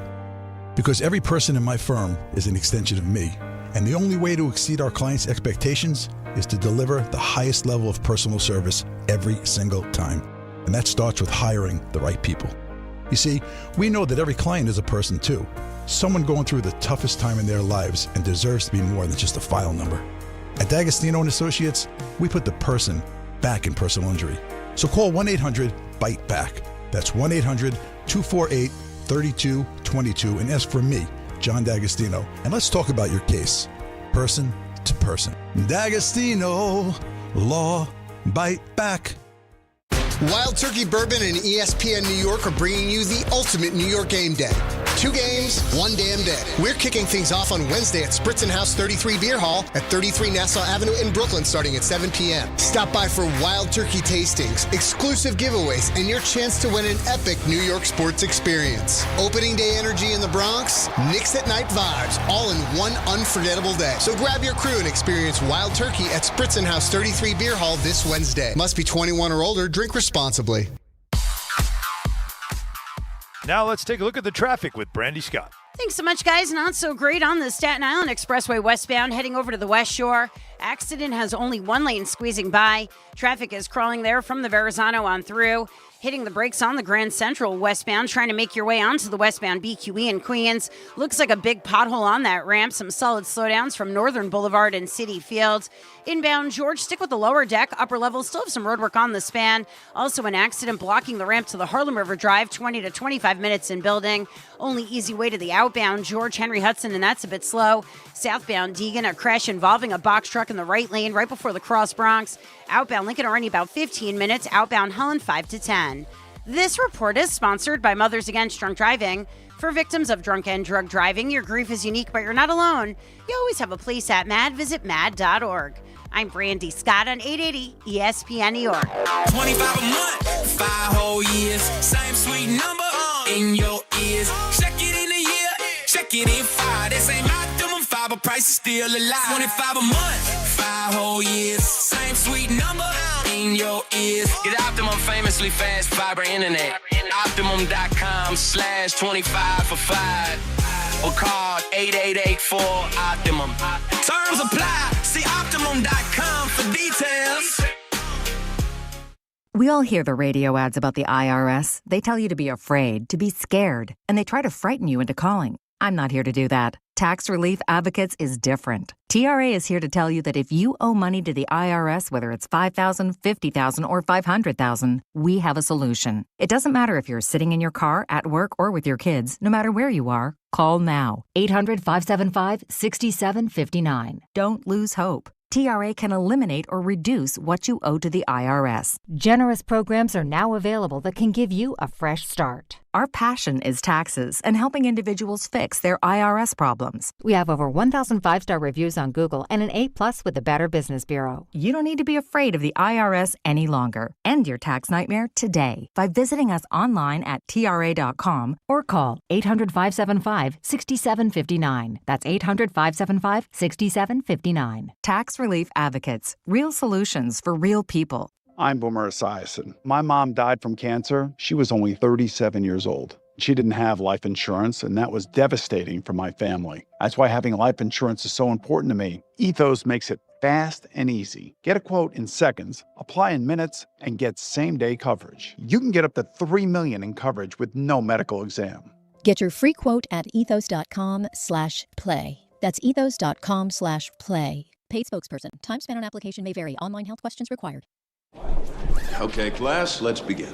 Psst, love your boots. I just sold a pair like that on eBay. Oh, really? Yeah, it took like 2 seconds to list, and they sold almost immediately. I've been selling everything lately. Some chunky boots, a faux fur coat I never wore, and a vintage chair that was more of an expensive clothing rack. You know, I actually bought these on eBay. Wait, are you Kitty Sell Stuff from Brooklyn? Okay, quiet, please. Find what you love, sell what you don't. eBay. Things people love. This is... We're going to rub football all over ourselves today. I did consume a lot of football back in the day, pre-kids, in my underwear. The NFL Binge. You watching every game, buddy? Are you watching? Can you guys believe it? Football season's back. Oh, sorry, no, it's not. But it's time for the NFL Binge, folks. Here on this beautiful Monday, and the NFL Binge is brought to you by me. All right, the Texans are acquiring running back David Montgomery in a trade with the Lions. That's not nothing. In exchange for offensive lineman Juice Scruggs. Hell of a name, Juice Scruggs. And 2 draft picks. It's according to Shefty. The Lions will receive a 2026 4th-round pick and a 2027 7th-round pick. Also, in some NFL trade news, the Texans have agreed to move starting right tackle Titus Howard to the Cleveland Browns for a lawn chair. For a 5th-round pick, I should say, not a lawn chair. Howard will receive a 3-year, $63 million extension in exchange for now having a failed NFL career that will go nowhere. Oh. But $63 million is not bad to have your career be meaningless. Still strong. He will get to go. He will get to go to Cleveland and protect a quarterback. A guy with presumably a low number who throws the football. Presumably.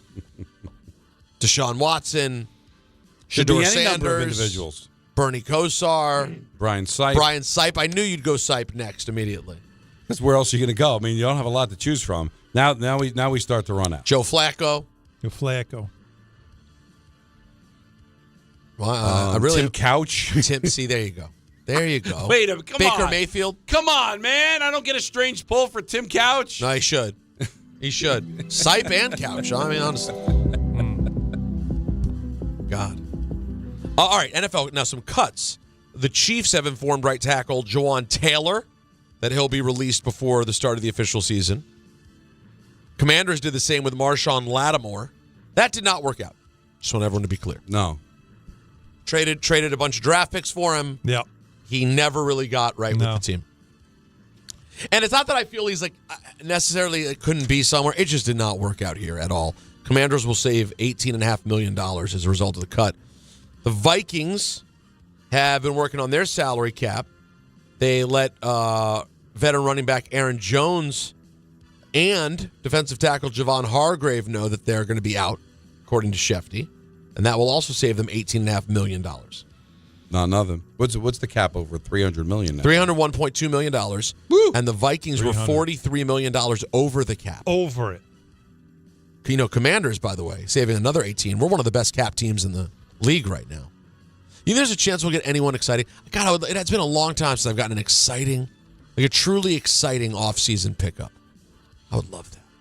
You haven't had one in a while? I mean, Debo was fun. You know, Debo was a pickup. That's not nothing. Debo wasn't. And by the way, Debo was pretty good. On a season that was busted, Debo was a nice player. I wasn't mad at having Debo. Mm-hmm. But it's been a while since I've gotten like a complete waste of money, like respectfully a Deion Sanders. Complete waste of money. Yeah. What's his face? What's my man's name? The worst one of all time? Albert Hainsworth. Oh my God, that was a day. That was. I would say if you were to say what acquisition and moment represented us being the bottom of the barrel, worst team in the league, I would say Hainsworth. What do you think the Jets one is, Alan? Like that, so the Redskins' bad years. It's Hainsworth's the definition. See, the Jets, I can't think of like a god awful free agent as much as I think of just god awful draft picks. Right. Like We did those too. Like I'm sure we can find one that you're like, yeah, that was a terrible signing, but both Washington and the Jets have this in common. Of catching players at the end of their careers that I always circling felt the like. drain. So, and this is what I accused the Jets of back in the day. Like, they signed Ronnie Lott. Yeah. So, Ronnie Lott talks about his career. They recorded at Jets training camp, so he's talking about his career wearing a Jet hat. And I said, it feels like that's the reason they signed him. Leonard Marshall. Yep. Art Monk. Yeah, but Marshall was part of a lot of them. Parcells bringing his guys in. But these are great players. Brian Art Cox. Monk. Remember Brian Cox was here for a minute. Yeah, Brian Cox played a lot of places. That was to bring in character guys. And then Washington brought in Deion Sanders. Yeah. They brought in Bruce Smith. Oh, but Bruce wasn't bad. It was it was way at the end. end. It's the end. But Deion. No, but on the flip side, we caught a great one in that run of terrible. London Fletcher. With the second half of London Fletcher's career, he was 115 tackles a year. And I told you, I think he does a great job on color. Seriously. He's grown on me. The screaming, like once you accept the fact that he is like a screaming homer and that's just who he is pretty entertaining. Isn't that football, though? It is basically a football thing. That's every football, yo-yo broadcast. No, but the reason and it's funny. I'm not judging him by the highlights. Peter will tell you. Kids are just born. I can't sit home. I got to do stuff with the kids on Sunday. And I'm like completely involved in a Commanders game on the road because it's my 3-point play. We were during the K show. So I'm listening to Sirius XM somewhere, listening to the Commanders Vikings game. And Fletcher gave you the call. Entirety driving to grandma's house. How about this, though? When you talk about horrible teams making bad decisions with players, how much does it speak to the greatness of a player? I'm going to name a man. A man. Who spent, you guys will figure it out. All right. Name this man. Always was good. He's not going to be a Hall of Famer, although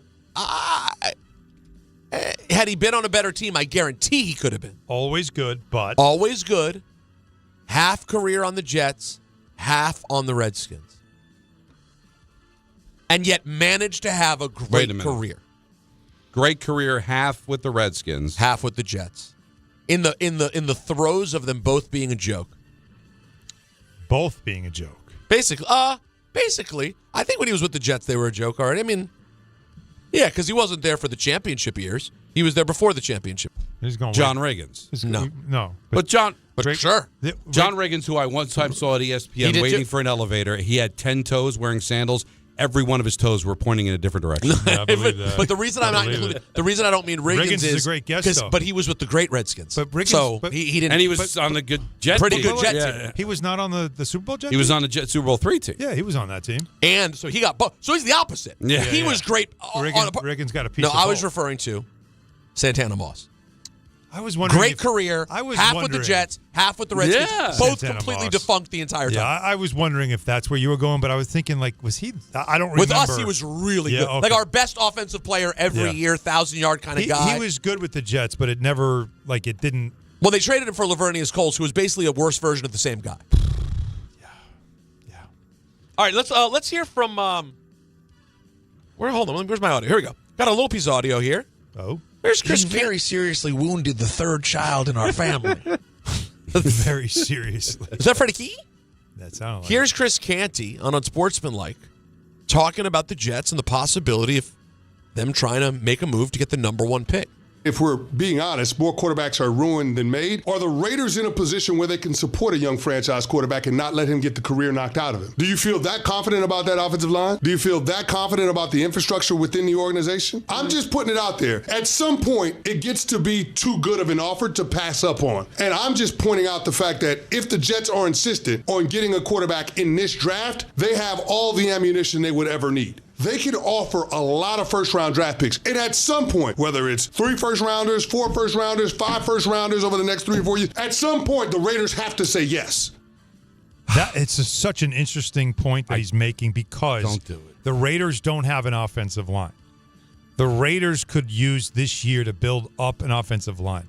And Fernando Mendoza is the number 1 pick and the number 1 quarterback available, not because he's one of the best quarterback prospects we've seen, just because in this class, that's where he is. Hey, if I'm the Raiders, and if the Raiders want to hesitate and the Jets feel like, what's it going to take? Look, if I'm Darren Muji, I'm calling him. I ain't doing it. You could say no to me, but I'm going to call just to see, can I get it for a good price? If I believe but you that might Mendoza's going to be good, but if I think the better quarterbacks are coming out next year. But how do you know you're going to be there, Don? That's the problem with this idea of punting till next season, is when you do that, you have to not just have a bad year. You have to have a really bad year, and you've already had one. Right, but that's still the problem. Could even without trying to tank, you can do it. I know. You know how difficult their schedule is, right? But Don, whoever your quarterback isn't going to be very good, okay, bridge or not. But if that happens, Don, then you still will, you don't give up that pick. You have 5 first. You have 5 picks. You don't trade that one. No, you but keep yours for next year. Still have you trade all the other ones, and if it does so happen that Mendoza's not the guy and you suck, guess what you do? You take the quarterback then, too. Yeah, but I don't like doing that. Cardinals did it. Yeah, Cardinals did it. It didn't work out either way. No, but it happened, though. But I know it happened, but you also had a coaching change in the middle of that, too. Is that going to happen with the Jets? And also, probably. If you love him, if you love Mendoza, you do it. You don't even think about next year. Right. It's like, hey, I love Mendoza, so I'll do it. That's what it's got to be based on. Not like, I think Mendoza might be pretty good. I'll do it. I need a quarterback. No, that's the exact reason why you don't do it. Well, right. And Mendoza feels like, I know, but I've got a bigger dilemma. What's that? If you're the Jets. So this story is circulating now, and it was interesting, and the NFL guys were talking about it this morning. Ty Simpson is somebody that originally people thought was going to be a first-round pick. Now he's sneaking into the first round in some of the mocks. And the Jets are like, well, we have a second first-rounder. I think it's 16. And if it's Pittsburgh at 21, if we like Simpson and we already have the stuff for him raving about the Jets in his meeting, right? Well, maybe you get him with that pick.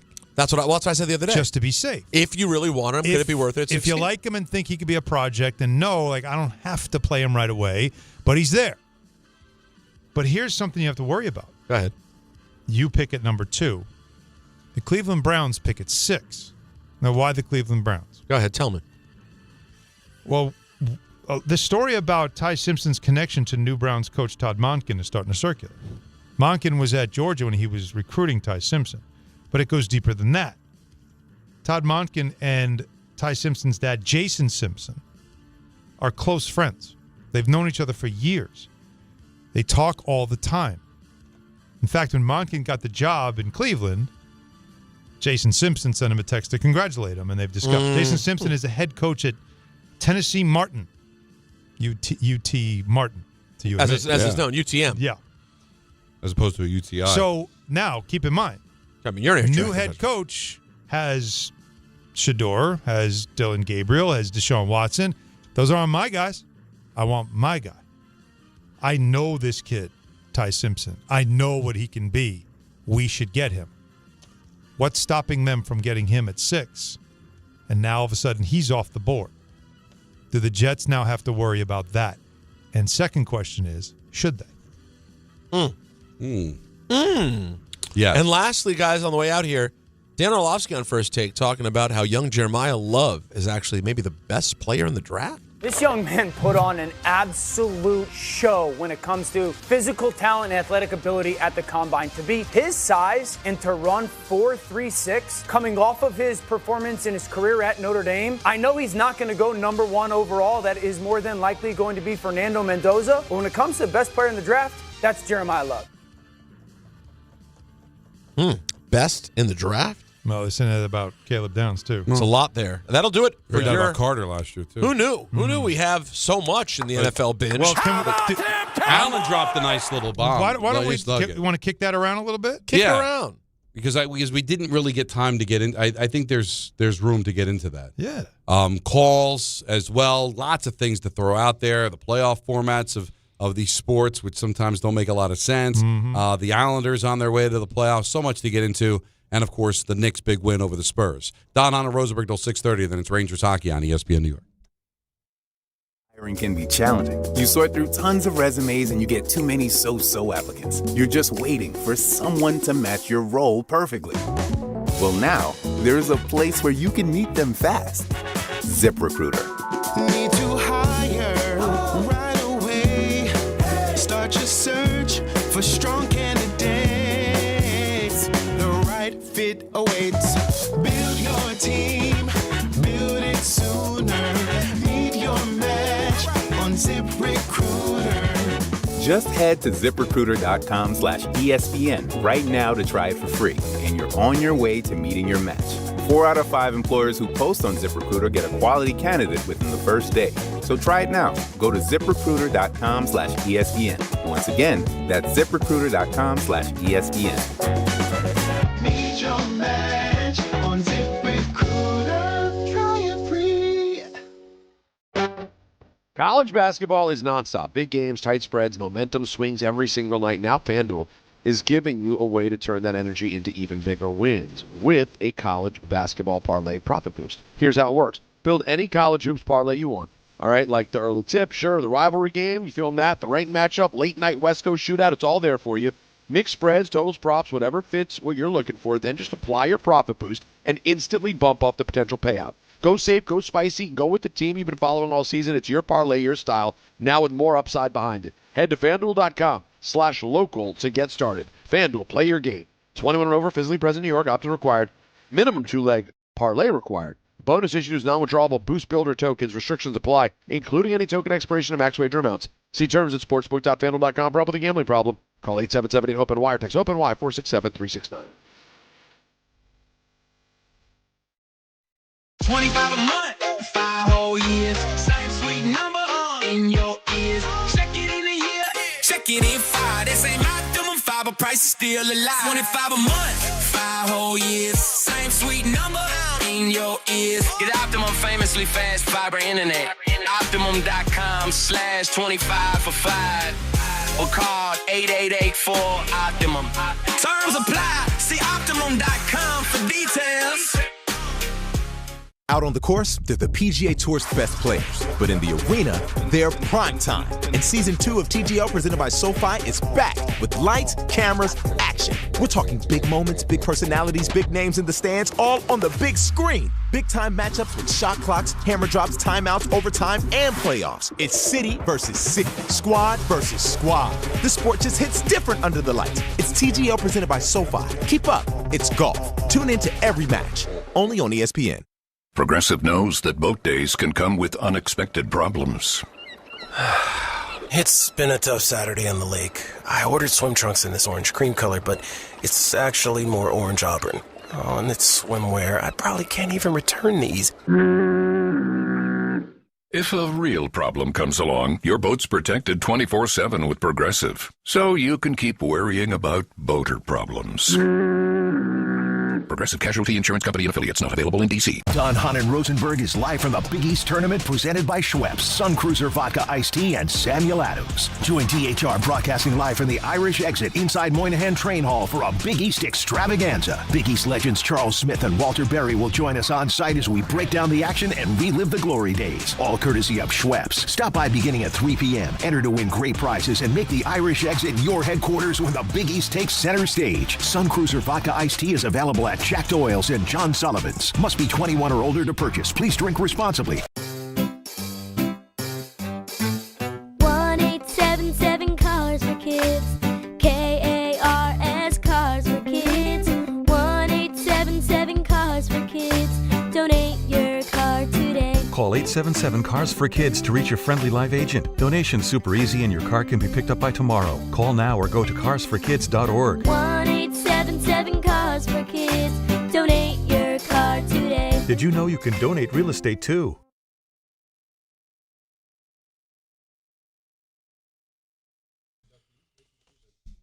Get ready for Rickleball Madness. That's Friday, March 20th. ESPN New York is taking over Pickleball Heaven in Medford, New York. Catch a live broadcast of DiPietro and Rothenberg starting at 6 a.m.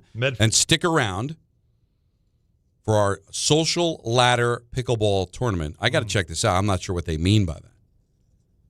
We'll crown a champion. Just a tournament. Then we'll roll right into a college hoops watch party to cap off the day, and then you can sign up on ESPN New York's app. Spots are limited. Rickleball Madness brought to you by Pickleball Heaven, the new standard of indoor pickleball. 1-800-919-3776. Alan had a really cool tease. Tons of calls to get to as well. So you want to save that, jump into it at 5? Sure. So we're, it's definitely worth it. It is pretty interesting. Just talking about the future of the quarterback. Will they finally be able to get it right, and the challenges over the next couple of years with that? But let's get to the busy phones. A lot of people have been on hold for a while, including Felicia in Mississippi. You're on ESPN New York. How are you, Felicia? Hey guys. I was in St. Louis. I could have got on a raft at the Mississippi River. I guess I eventually would end up to you, right? Wow. It would have taken a while. Yeah. We're not super close to there, but it's kind of funny. My husband drives a truck, and he drives up to Missouri every day. Like, he's home every day, but his run is from Memphis to up through Missouri. So, wow. So you were near him. Okay. Keep an eye on him for you. So if you guys just indulge me for a moment with the Islanders, Alan, you kind of hit on it, already. A lot of the points I was going to make, but I am 100% sold that it's Schaefer that has changed this team. He just brought the level up from everybody, just to accountability. Last year, like you said, if we were down, honestly, even a goal going into the third, I was like, we're not coming back. Mm-hmm. Or if we went to overtime, I was like, okay, at least we got a point. Thank God we got a point. Now, I am confident that we can come back from, any deficit, and when we tie it, it's not just, let's play for the point. Let's win this. Mm-hmm. And it's just the team just has a totally different feel to it. It's true. So you can see it. No, but you can you can absolutely see it. I don't think it's hyperbole whatsoever. And just by the way some of the veteran players, especially leaders on the team, have talked about this kid, there is something about what he's brought into that locker room and a sense of belief. And I've said this about every sport. When you realize you got a guy, like we got a guy, like this dude's he can play. That changes everyone's perspective of this guy's special, and we can do special things with a player like this. And I heard this at the beginning of the season. I give credit to whoever said it, but it's smart. Usually, you know what it was? It was during training camp. Sheldon Keefe said it, the head coach of the Devils. Mm-hmm. Usually, teams that rely on young defensemen don't do well in the postseason because they're just overwhelmed and they're kids. Oh yeah. That might not be the case with him. He seems to really own it. Doesn't get rattled. Now, the postseason is a different animal. Oh, yeah. I get it. Very physical. But it doesn't feel like this kid's going to be overwhelmed. He's just getting better and stronger and brighter as the season goes on. And more confident. Yeah. So, and listen, I understand why he didn't go to the Olympics. He's 18 years old, Sure. and they were stacked. But you look at how that tournament went, I think he would have fit in there very nicely for Team Canada. And we saw a pocket of the season before the Olympics where opposing teams were kind of gooning it up with him to see if they could rattle him. They were, some cheap shots, some extra physicality. Like, there was some stuff happening.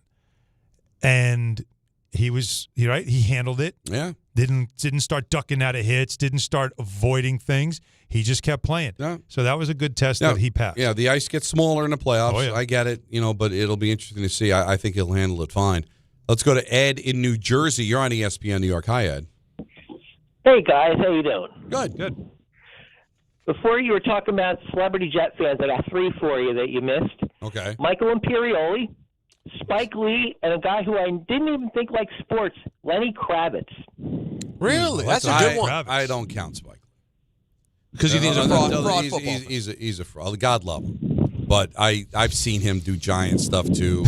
I've seen him Mets, Yankees. Okay. The only thing with the Knicks, it's all Knicks, except, the Brooklyn thing made it interesting with the Knicks. Listen, he's a mess, Spike.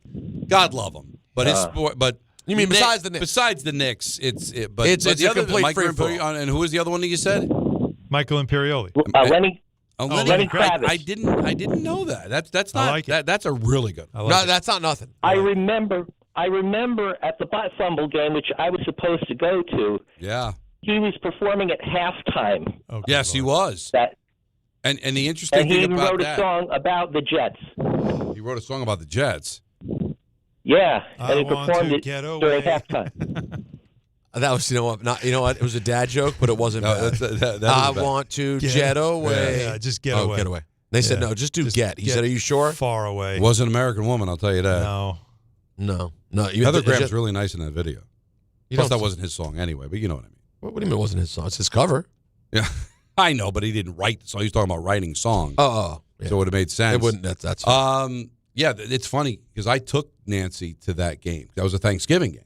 And she always remembers that as the Lenny Kravitz game because she doesn't care about football, butt fumble, but Lenny Kravitz. With Lenny Kravitz, you remember. And we're back again. We're back. We're back, and here we are. And the pattern. And here we are. Not about the music. But just happens to be the perfect looking, one of the most handsome rockers of all time. When I gave you the list of the bands that she loves, the Beatles, Fleetwood Mac, it's not motivated by looks, and it's not like she's like some super Lenny Kravitz fan. I think she'd admit to you that Who's her favorite Beatle? George.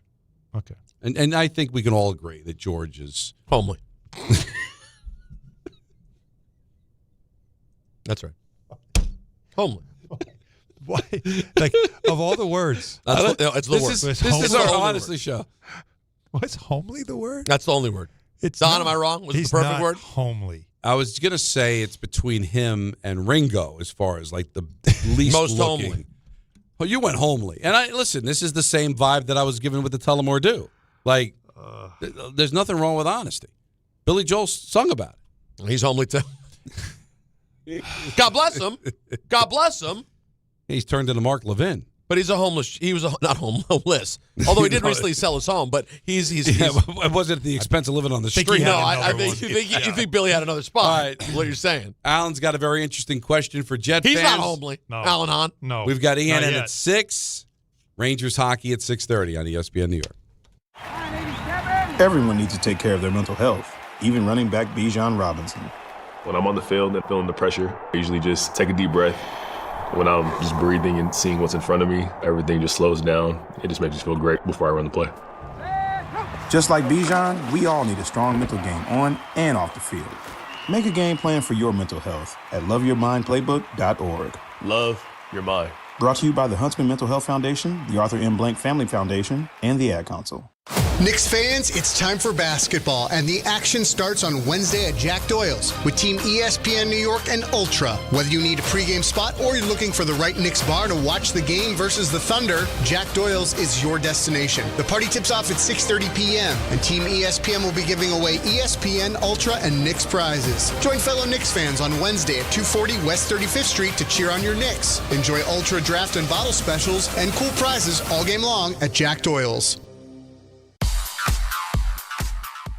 And now let's take a look at the traffic with Brandy Scott. Thanks, guys. It's a better ride at the inbound George using the upper deck. They picked up the roadwork on the span and that crash blocking the ramp to the Harlem River Drive. Just about a 5 to 10 minute ride. All of your purchase the outbound set are packed. Not even the Henry Hudson going to help you out. Cross Bronx westbound slam from White Plains Road through to underneath the apartments. Outbound Lincoln and Holland Tunnels about 15 to 20 minutes each. Jammed on the Grand Central westbound, getting onto the westbound BQE in Queens. Big pothole on that ramp. You're not moving much from Northern Boulevard and City Field. Still working on this accident on the Staten Island Expressway westbound by the West Shore. HOV lane is blocked. You're bumper to bumper from the Verrazano on through. This report is sponsored by the New York City Department of Transportation. Speeding ruins lives. Drivers, watch out for pedestrians and cyclists and slow your turns to less than 5 miles an hour. I'm Brandy Scott on 880 ESPN New York. Do you owe $10,000 or more in credit card debt or personal loans? With credit card debt at all-time highs, Debt Relief Advocates is urgently notifying consumers of debt relief now being made available, designed to aid consumers with out-of-control credit card debt. Those who qualify and enroll for this relief program will only have to pay back a fraction of what they owe. This is not bankruptcy or a debt consolidation loan. This is a relief program that credit card companies would rather you not know about, as it ends your debt nightmare and saves you lots of money. Consumers owing at least $10,000 in credit card debt or personal loans can now take advantage of this debt relief as the cost of living skyrockets. Debt Relief Advocates has established a relief hotline for you to call to learn what debt reduction you may qualify for, so don't wait. For this free information, call the Relief Hotline at 800-606-8737. 800-606-8737. 800-606-8737. Put in the box. This is your radio home for New York Mets baseball. 880 ESPN, WHSQ, and WCBS FM HD2, New York.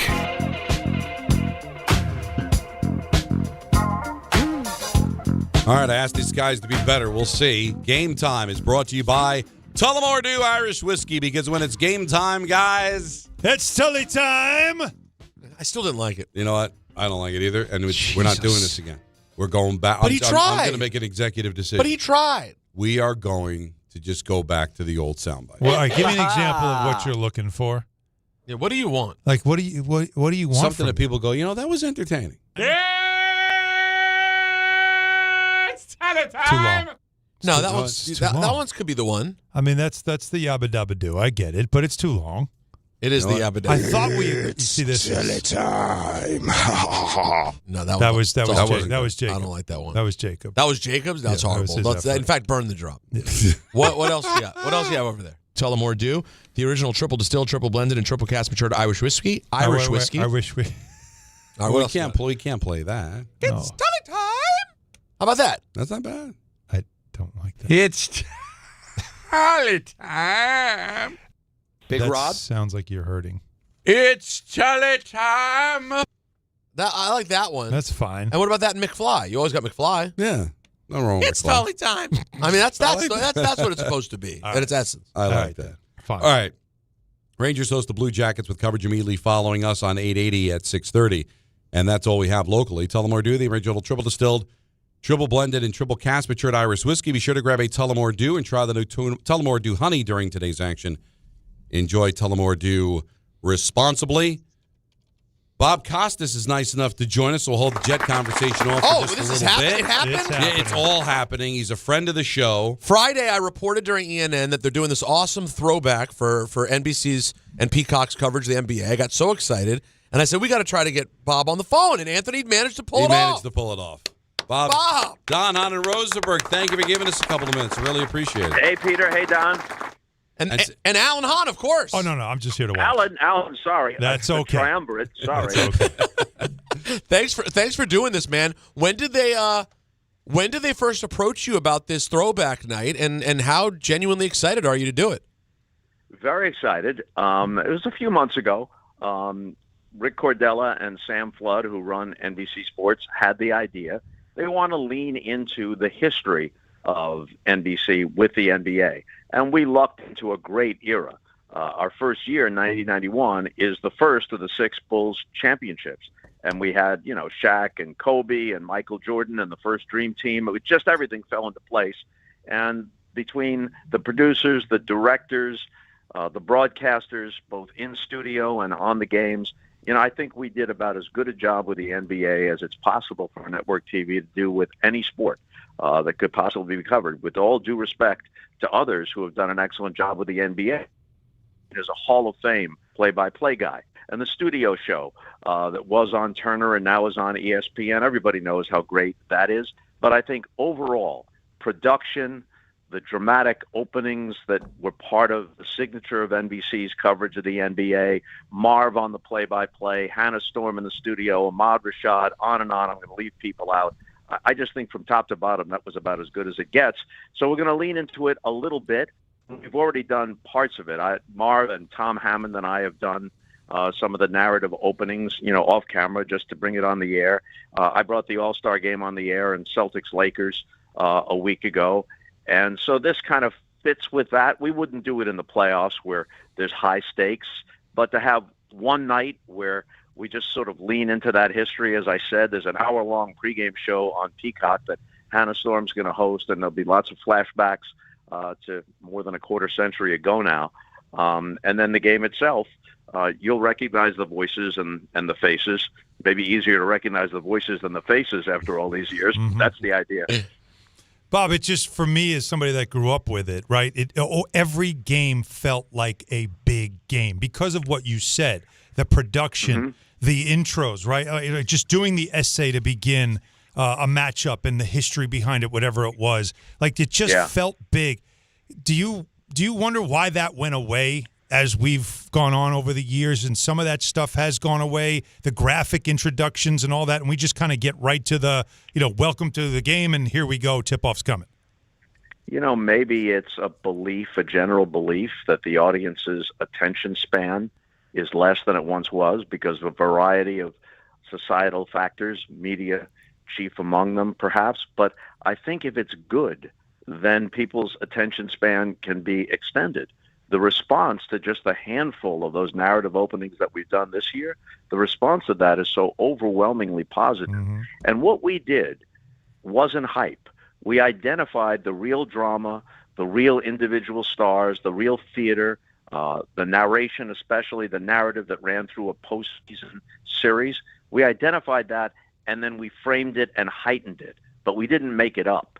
As long as it's legitimate and it's not over the top, sports is drama. Sports is theater. It's not all analytics. It's not all breaking down every single play or every single pitch in a baseball game. I don't care how astute that analysis is. Vin Scully didn't need any of that.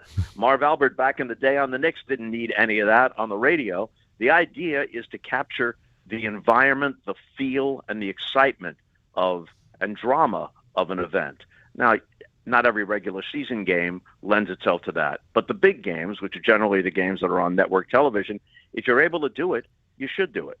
We're talking to Bob Costas here on Don, Hahn, and Rosenberg. And the other thing you didn't seem to have to worry about, Bob, was load management. So you knew the stars were going to play. Because to me, it's not just how great you guys were. And every sport has the team that everybody thinks about.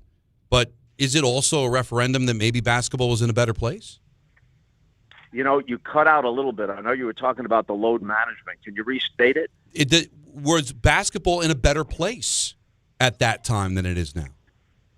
Yeah, I think certainly the stars and the matchups it seemed to be more identifiable. I'm looking for a stat so I can give you the exact stat, and now I can't find my notes, so I'm just going to generalize. The number of players, the first season that we did the number of players who played in 80 or more games was over 100, and more than 50 of them played all 82.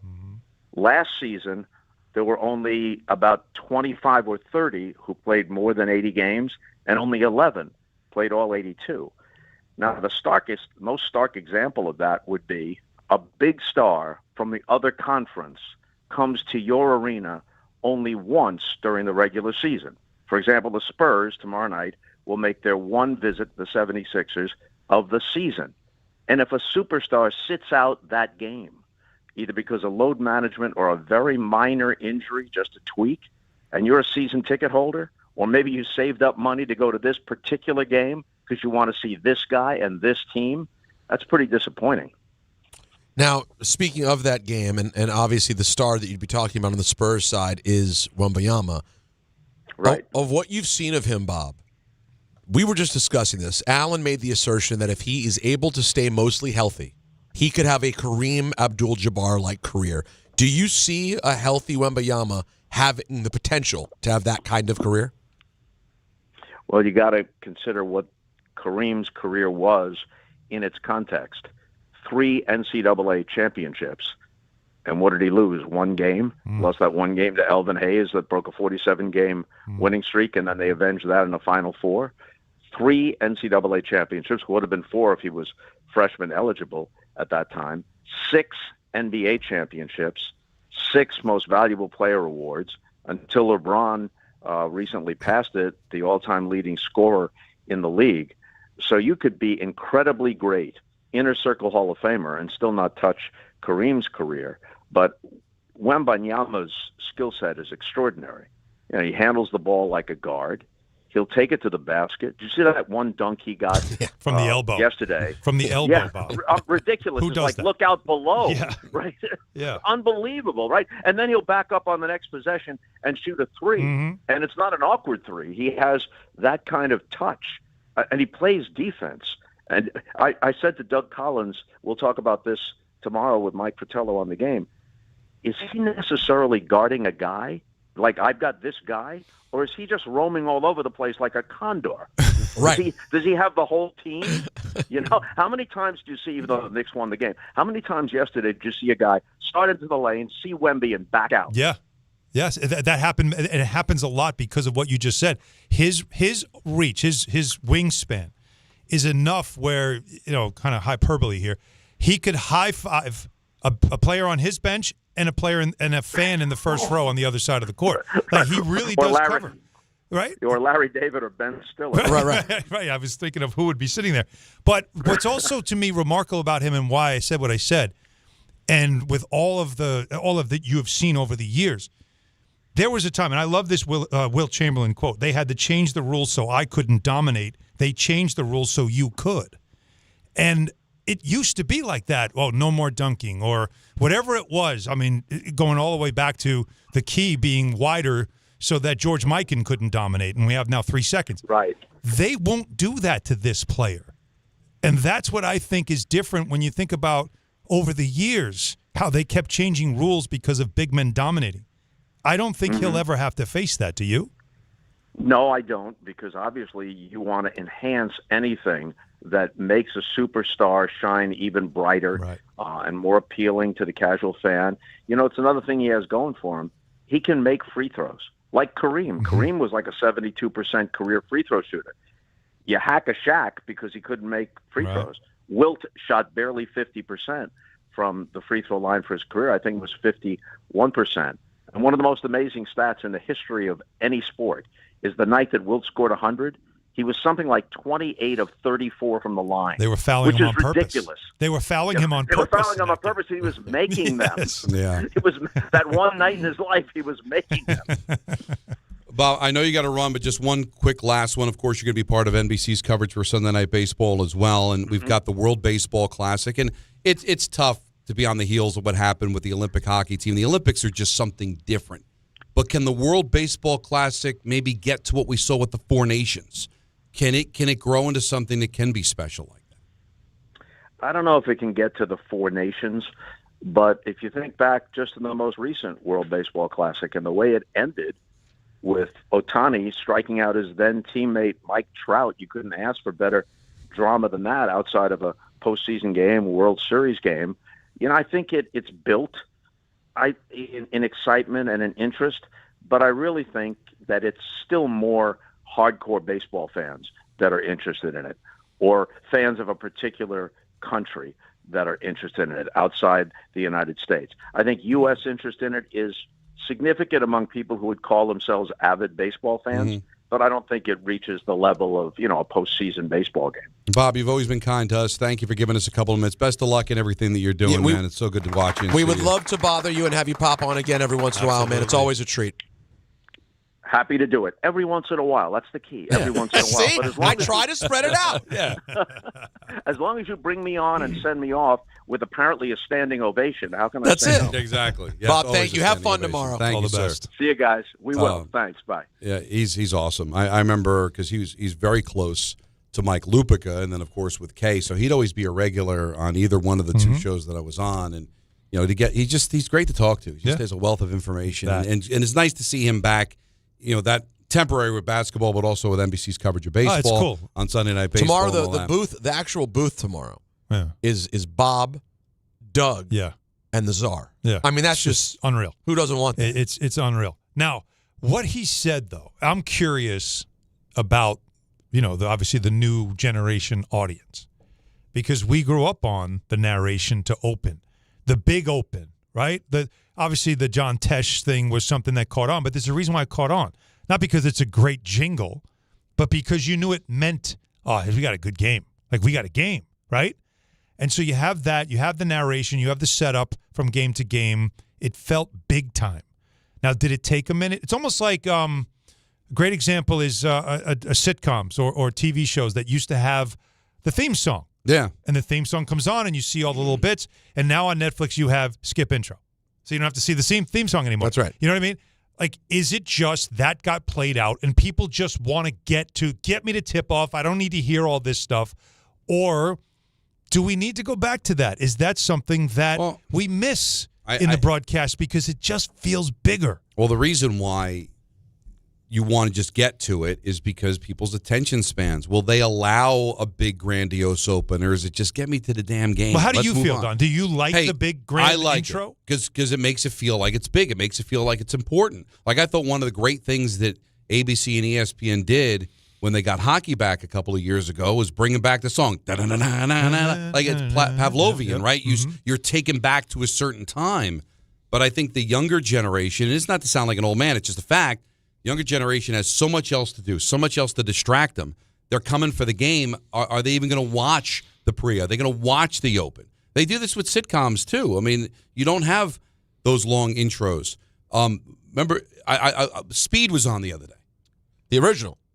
Yeah, and there was like 5 minutes of opening credits of the elevator going up the building showing the credits.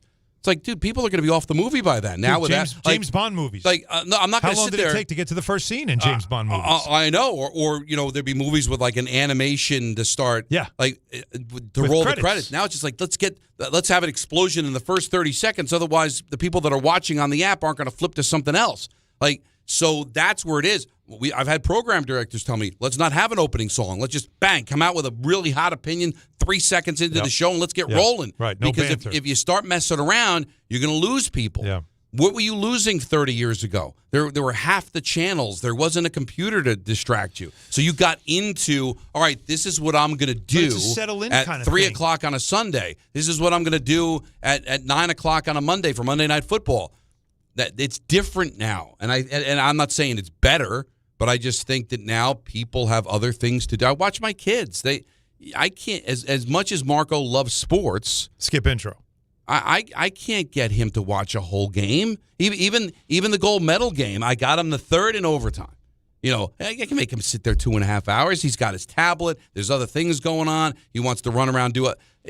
And that's an 8-year-old. But when I was 8 years old, I sat in front of the TV and watched because there was nothing else to do. Yeah. It was either that or go outside and not watch TV. Well, but I don't know. Well, Peter, how about you? Like, do you like the idea of the big intro narration?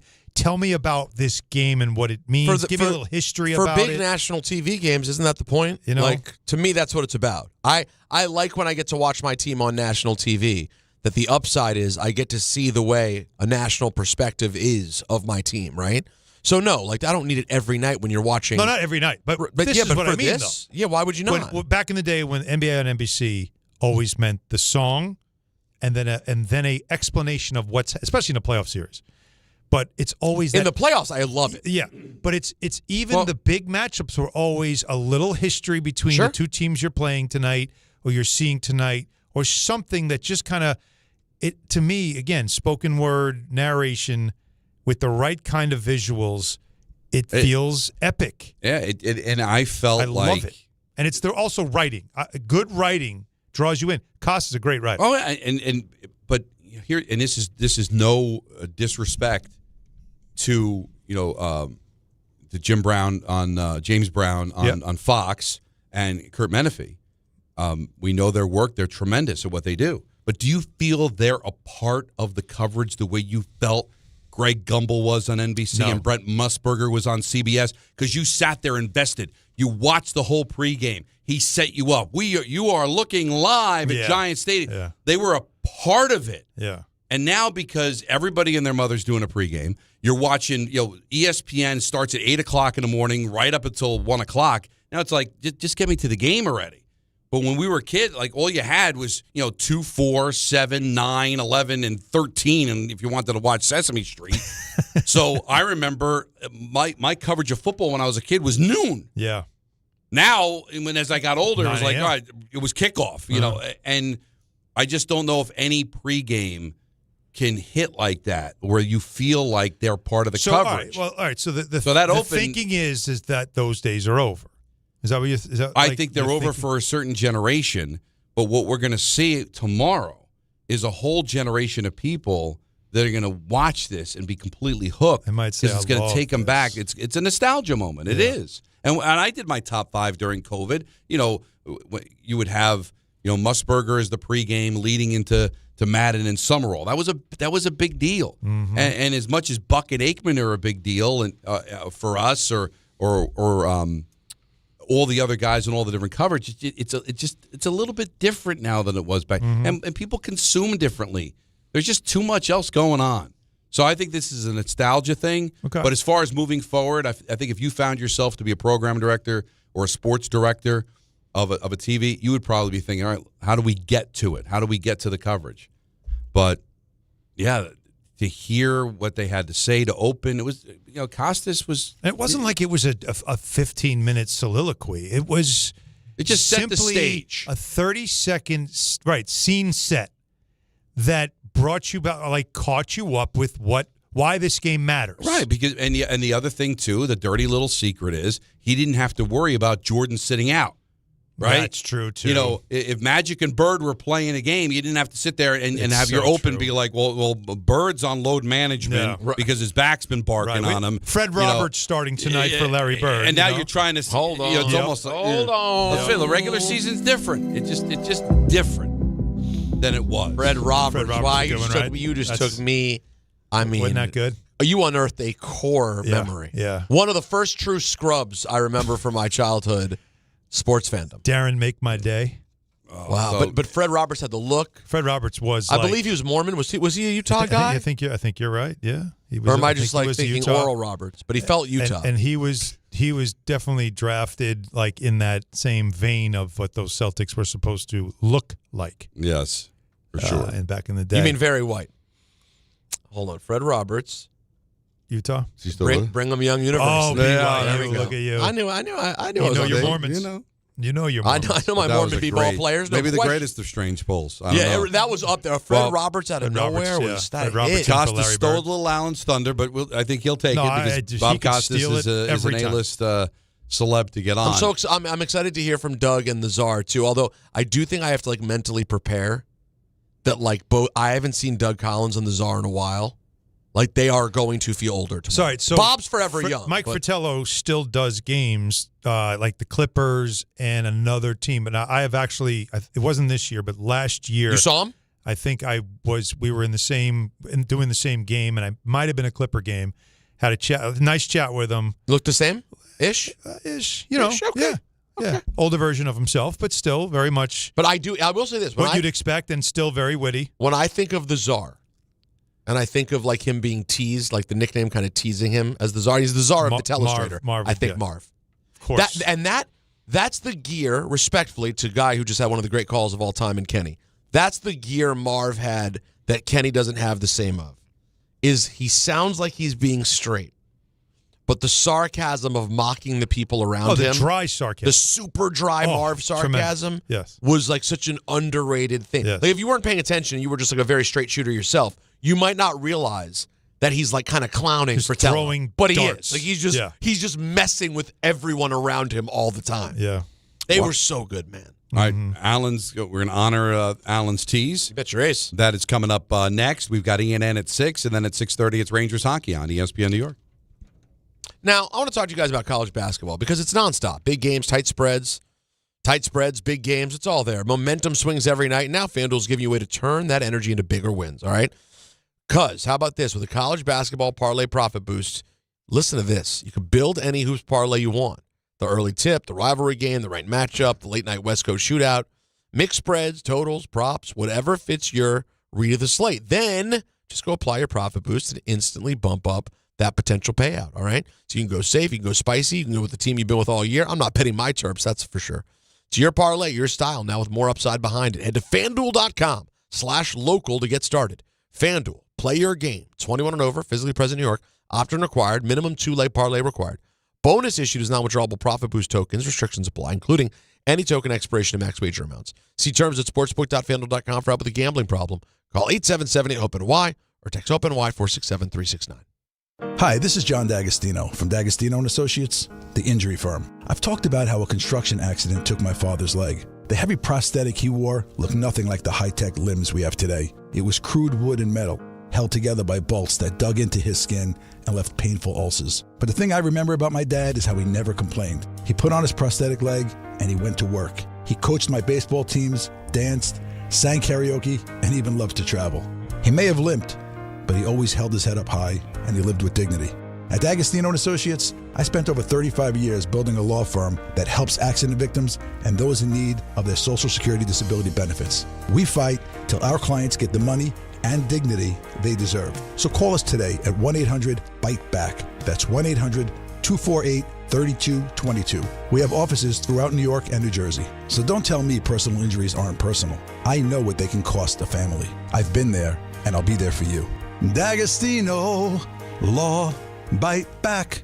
25 a month, 5 whole years. Same sweet number in your ears. Check it in a year, check it in 5. This ain't my optimum 5, but price is still alive. 25 a month, 5 whole years. Same sweet number in your ears. Get Optimum famously fast fiber internet.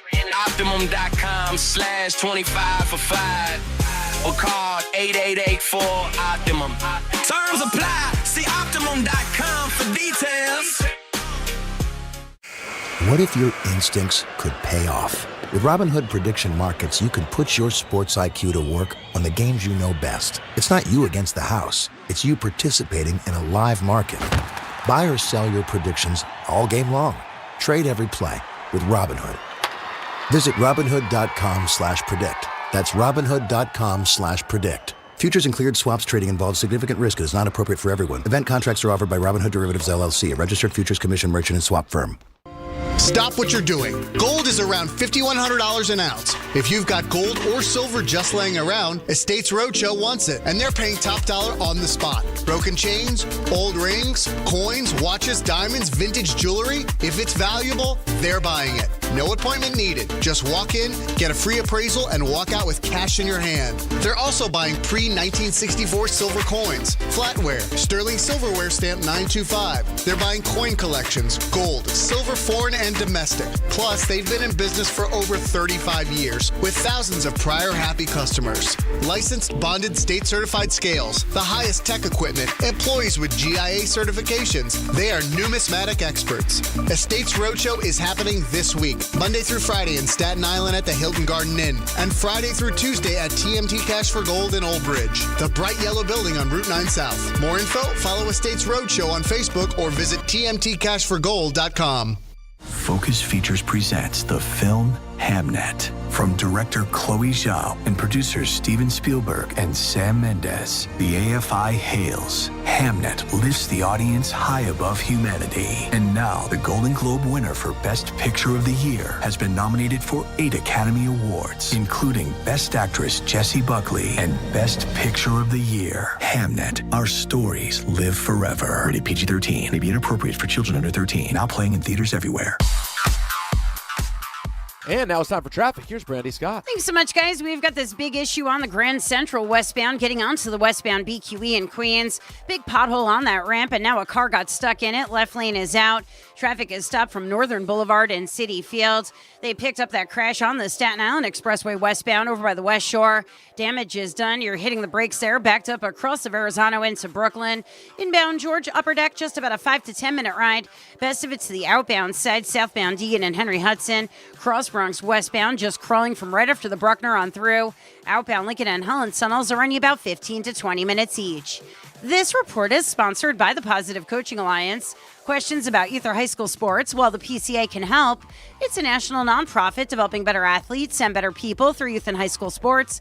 More info at positivecoach.org. I'm Brandy Scott on 880 ESPN New York. A SoFi personal loan is here to help you achieve something once thought impossible: overcoming high-interest credit card debt. Walk the tightrope of your finances with one low, fixed-rate monthly payment, no fees required, and as soon as the same-day funding. That's right. Pull off your own debt-defying stunt with a SoFi personal loan. Visit SoFi.com/trick to learn more. Loans originated by SoFi Bank, N.A., member FDIC. Terms and conditions apply. NMLS 696891. It's Rich Eisen for Pella Windows and Doors. Sometimes teams take a timeout to regroup and call the right play. When it comes to your home, Pella Windows and Doors always has the winning game plan. They do it every day, and that's why your neighbors trust them. Visit Pella.com/Eisen today. Right now, Pella Windows and Doors of New Jersey is offering 25% off windows and doors or 0% APR for 72 months. Some restrictions may apply. See store for details. Offer ends March 31st, 2026.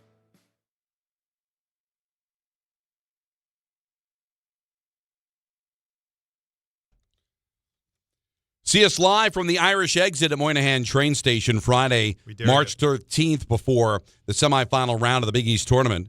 Stop by before heading into the Garden or before your commute home. Yep. Hahn and Rosenberg live from the Irish exit at Moynihan Train Hall starting at 3 p.m. Friday, March 13th.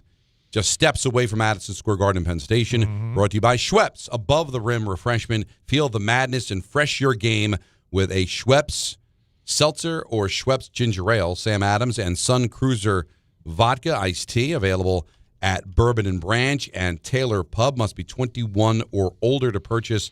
Please drink responsibly. John Bon Jovi's birthday today. Can you guess his age? I would say he's 62. Higher, Bob. Yeah, probably, right? Will you still need me? Will you still feed me? When I'm 64. So I wasn't that far off. No, you weren't that far off. 64 Happy for birthday John to him. Bon Jovi. 64, huh? 64. Man, that makes me feel old because I certainly remember when I was a kid and he was the cool young artist. Yeah. Rocker. Yeah, kind of the cool rocker. How about young my dude. distant cousin, Richie Zambora? How old is he? He's a cousin? you said? If he's a cousin. Yeah, cousin. cousins are one thing. Cousins, identical. Yeah, I think I told the story. I was like, I don't know, I was like sophomore year of high school. Sure. My mom said, "Can you mail these letters for me?" A little older. I thought so. I'm walking. There was a mailbox right on the corner of Ray and 9th Avenue. Sure. And As you live to in be Rio. nosy, I took a look, and apparently there was a birthday card for somebody Zambora. I'm like, you know somebody Zambora? Yeah, it's like I forget. It's like my mom's sister's, my mom's cousin's sister, whatever. And so I'm related to Richie Zambora. Like maybe he's my fourth cousin or something. I never met the man. Well, But when you were he owes young, you money. how old were you when this happened? 16. Oh, so you were dropping it to everyone, though. Oh yeah. I mean, that was But hot. I had never Yeah, that met was him. big. That got you into places. But it's an icebreaker, right? I think so. Now, My cousin. this July, he'll be 67. That doesn't make sense. I don't have as much of a visual picture of Richie Sambora, so Dated Cher. good for him. God And bless. Cher is not 67. So No, she's 82 if she's a day. Yeah.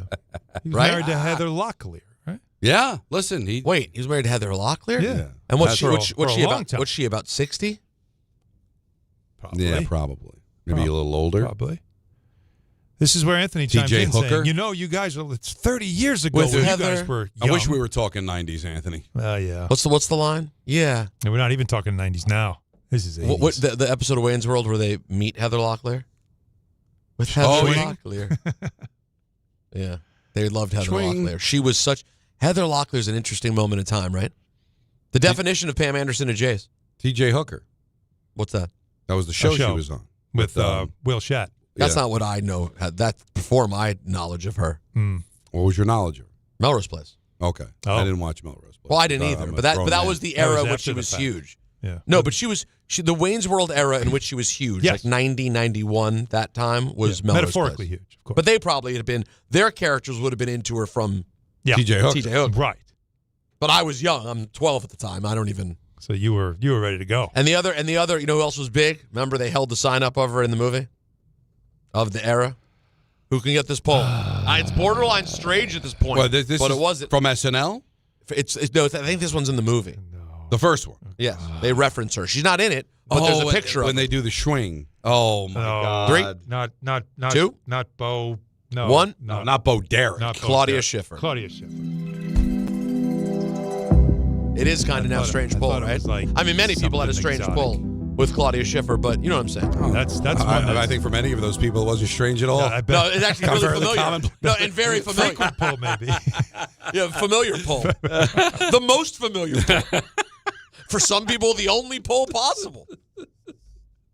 But give them that. At least they had that. They had no. What else? God bless. At least Yeah, God bless. I understand it. All right, so Now kids had AI. All right, well, let's now Let's dive now, in. Yeah, let's now just change the conversation completely and get everybody to calm down. Because we got to talk football. It's serious, it's real, and it's about the NFL draft. Just to recap, earlier I told you about how our NFL people were talking about an interesting relationship that Ty Simpson has. Now remember, the Jets have 2 first-round picks. Simpson, the quarterback out of Alabama, who people feel like potential could be higher than Fernando Mendoza, but right now, coming out of the draft, is not grading as high. Mendoza is sort of like somebody that is going to be okay. Mm-hmm. Like comp is like Kirk Cousins or even Matt Ryan, who is good. But those are very. I yeah, mean, but that's where they think he is. That's what they think Mendoza is? Mendoza, yeah. Simpson does have higher level potential, but he's not there yet. Right. And so they don't grade him as a first-round pick, although the mocks now have him going late first round for teams that need quarterbacks. The Jets have 2 picks. They have the number 2 pick.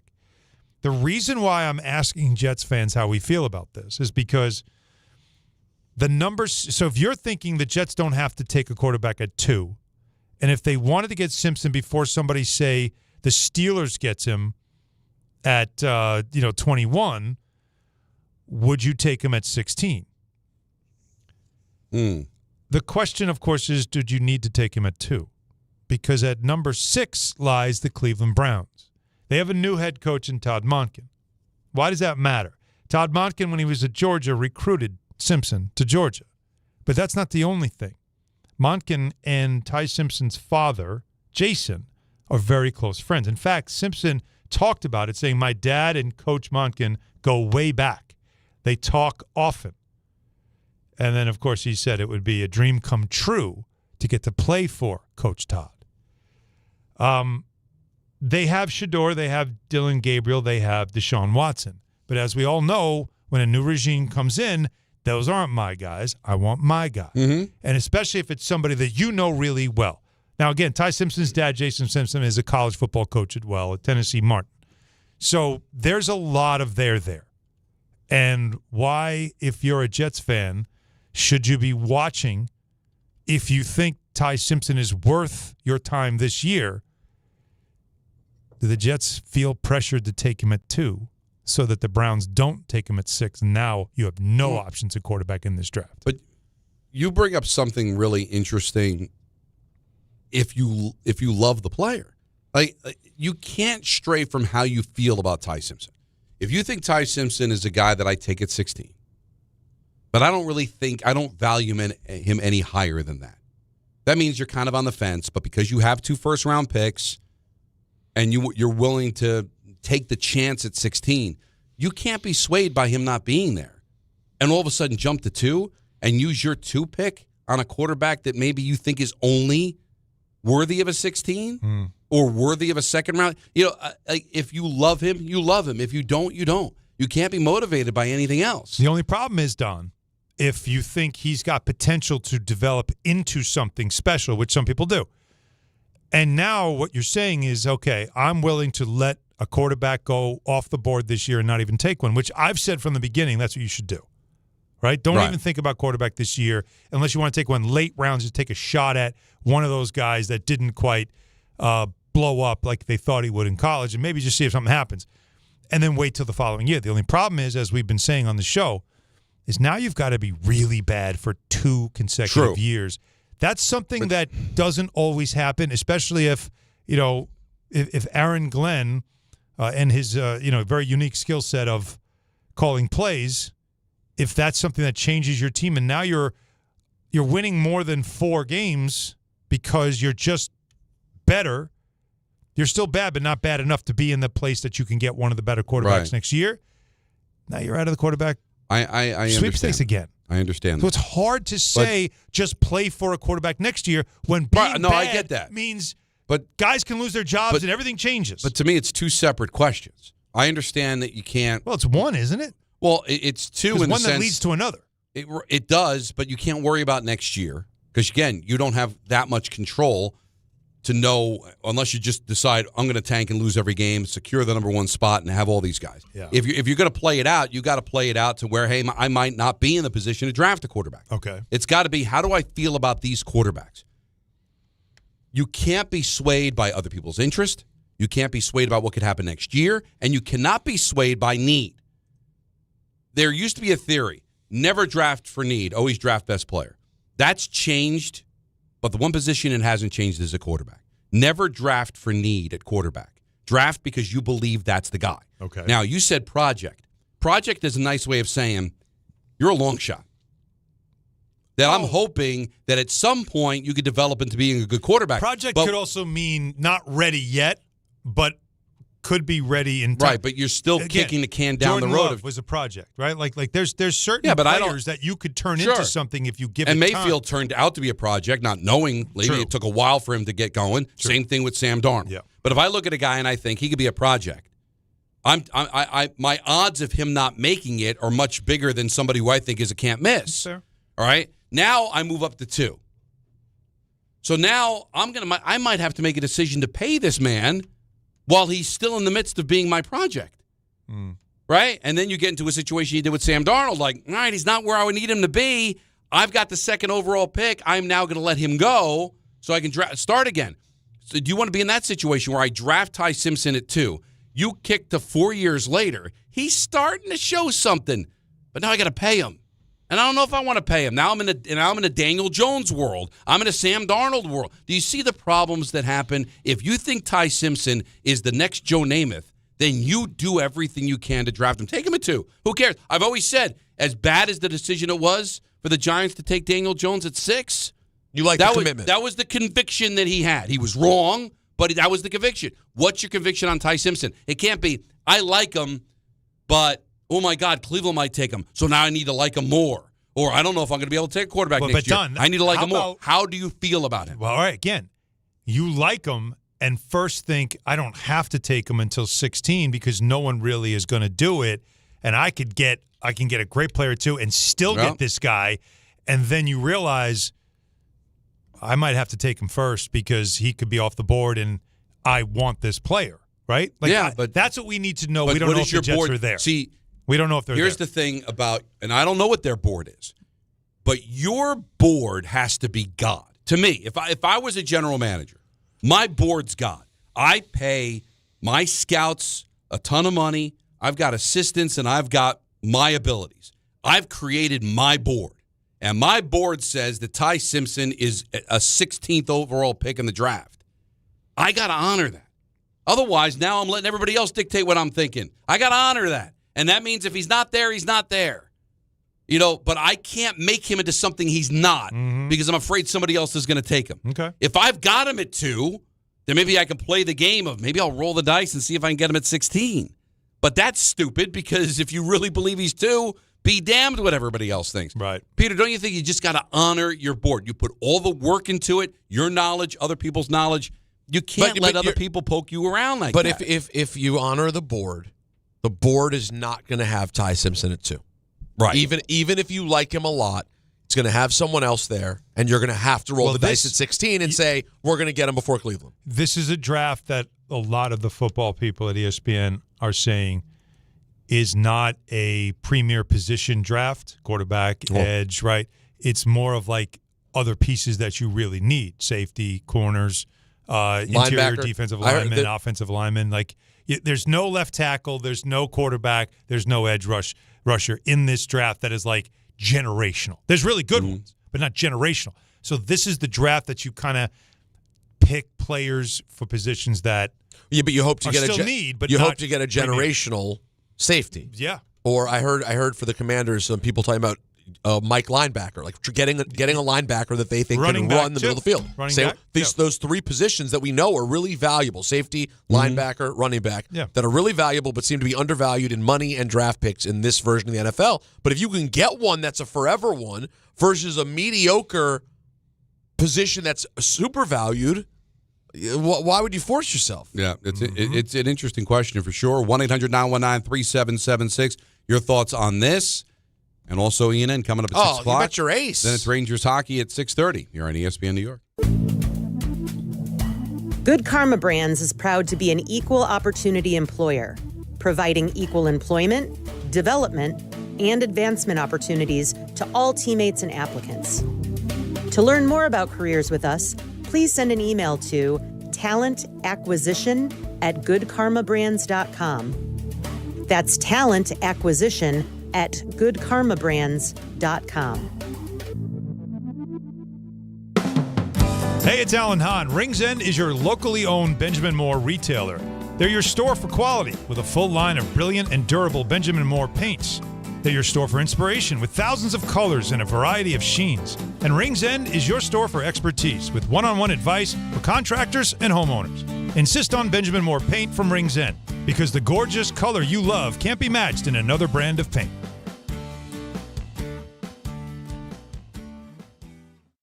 If you've been injured on a construction site, then you need a lawyer who knows New York's unique labor laws. At the Parisman Firm, they have decades of experience handling construction accident cases and a proven track record of delivering huge results. Their team has already recovered nearly $1 billion for hardworking New Yorkers. From scaffold accidents to slip and falls and equipment failures, they've got your back. Call the Parisman Firm now at 718-WORKERS. That's right, 718-WORKERS, because your case is their cause. Get the justice you deserve today.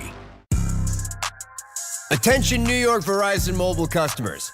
Score a massive win with award-winning Fios Home Internet for an incredible $20 a month guaranteed for 3 years. Switch today for savings you can count on. Call 1-800-VERIZON now. For new Fios customers with AutoPay, mobile and home discount enrollment required. 3-year price guarantee applies to the Fios-based monthly rate only. Additional terms apply. New year, new season, same goal. Feel good and stay in the game. But if neck pain, back pain, joint pain, or sciatica is holding you back, it's time to handle it. I'm Bart Scott, and I'm telling you to call Dr. J. Shaw at Sandwell Pain. Dr. Shaw is an Ivy League trained, double board certified, and he specializes in getting people back to living pain-free. No surgery, no scars, no long recovery, no pain medication. Just precise, non-surgical, image-guided treatments that work. Same-day or next-day appointments are available with offices in Woodbridge, Livingston, and Inglewood. Stop playing through pain. Go to SandwellPain.com. Relief starts today. Texting enrolls you into recurring automated text messages. Consent not required to purchase. Message and data rates may apply. It's crazy to see how much everyone's changed at these reunions. Did you see Brian? He's in better shape than he was 25 years ago. How is that even possible? Yes, he told Tim he started taking Nugenix Total T2. The testosterone booster? Yeah, but he said it's way more than that. It also skyrockets nitric oxide in as little as 3 hours. Tim started taking it right away, and trust me, I've already noticed results. Wow, I might just have to go catch up with Brian. After 40, energy, strength, drive, it all starts going downhill. Feel like your old self again with Total T2. Stronger, leaner, and more energized. Just text ORDER to 369-369 for your complimentary bottle of new Nugenix Total T2, the next generation testosterone and nitric oxide booster. Text now and you'll also get a free bottle of Nugenix Thermo X, our most powerful fat incinerator. That's ORDER to 369-369. ORDER to 369-369. These statements have not been evaluated by the FDA. Product not intended to diagnose, treat, cure, or prevent any disease. Step inside the game you love with the NBA app. Tap to watch every game as it's happening. Jalen Brunson does it again! And never miss a moment of the jaw-dropping action. Get closer to the players than anywhere else. Follow the latest schedules, scores, and stats. Keep up with every story from across the league. And with NBA ID, it's all personalized to you. The game lives here. Download today. Focus Features presents the film Hamnet from director Chloe Zhao and producers Steven Spielberg and Sam Mendes. The AFI hails. Hamnet lifts the audience high above humanity. And now the Golden Globe winner for Best Picture of the Year has been nominated for 8 Academy Awards, including Best Actress Jessie Buckley and Best Picture of the Year. Hamnet, our stories live forever. Rated PG-13, may be inappropriate for children under 13. Now playing in theaters everywhere.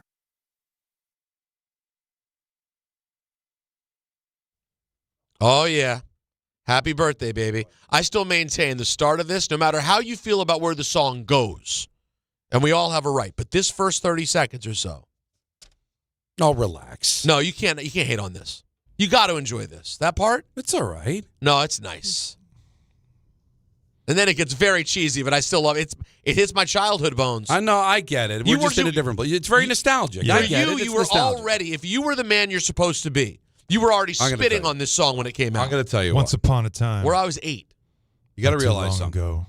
Now, I'm actually, like, I tell Nancy, and she just looks at me like, Why do I care? But I wanted to tell somebody. I was Good. excited. Right. Do it. I listened to the end of the 80s countdown on 80s on 8 from it was late. It was Friday night. Go ahead.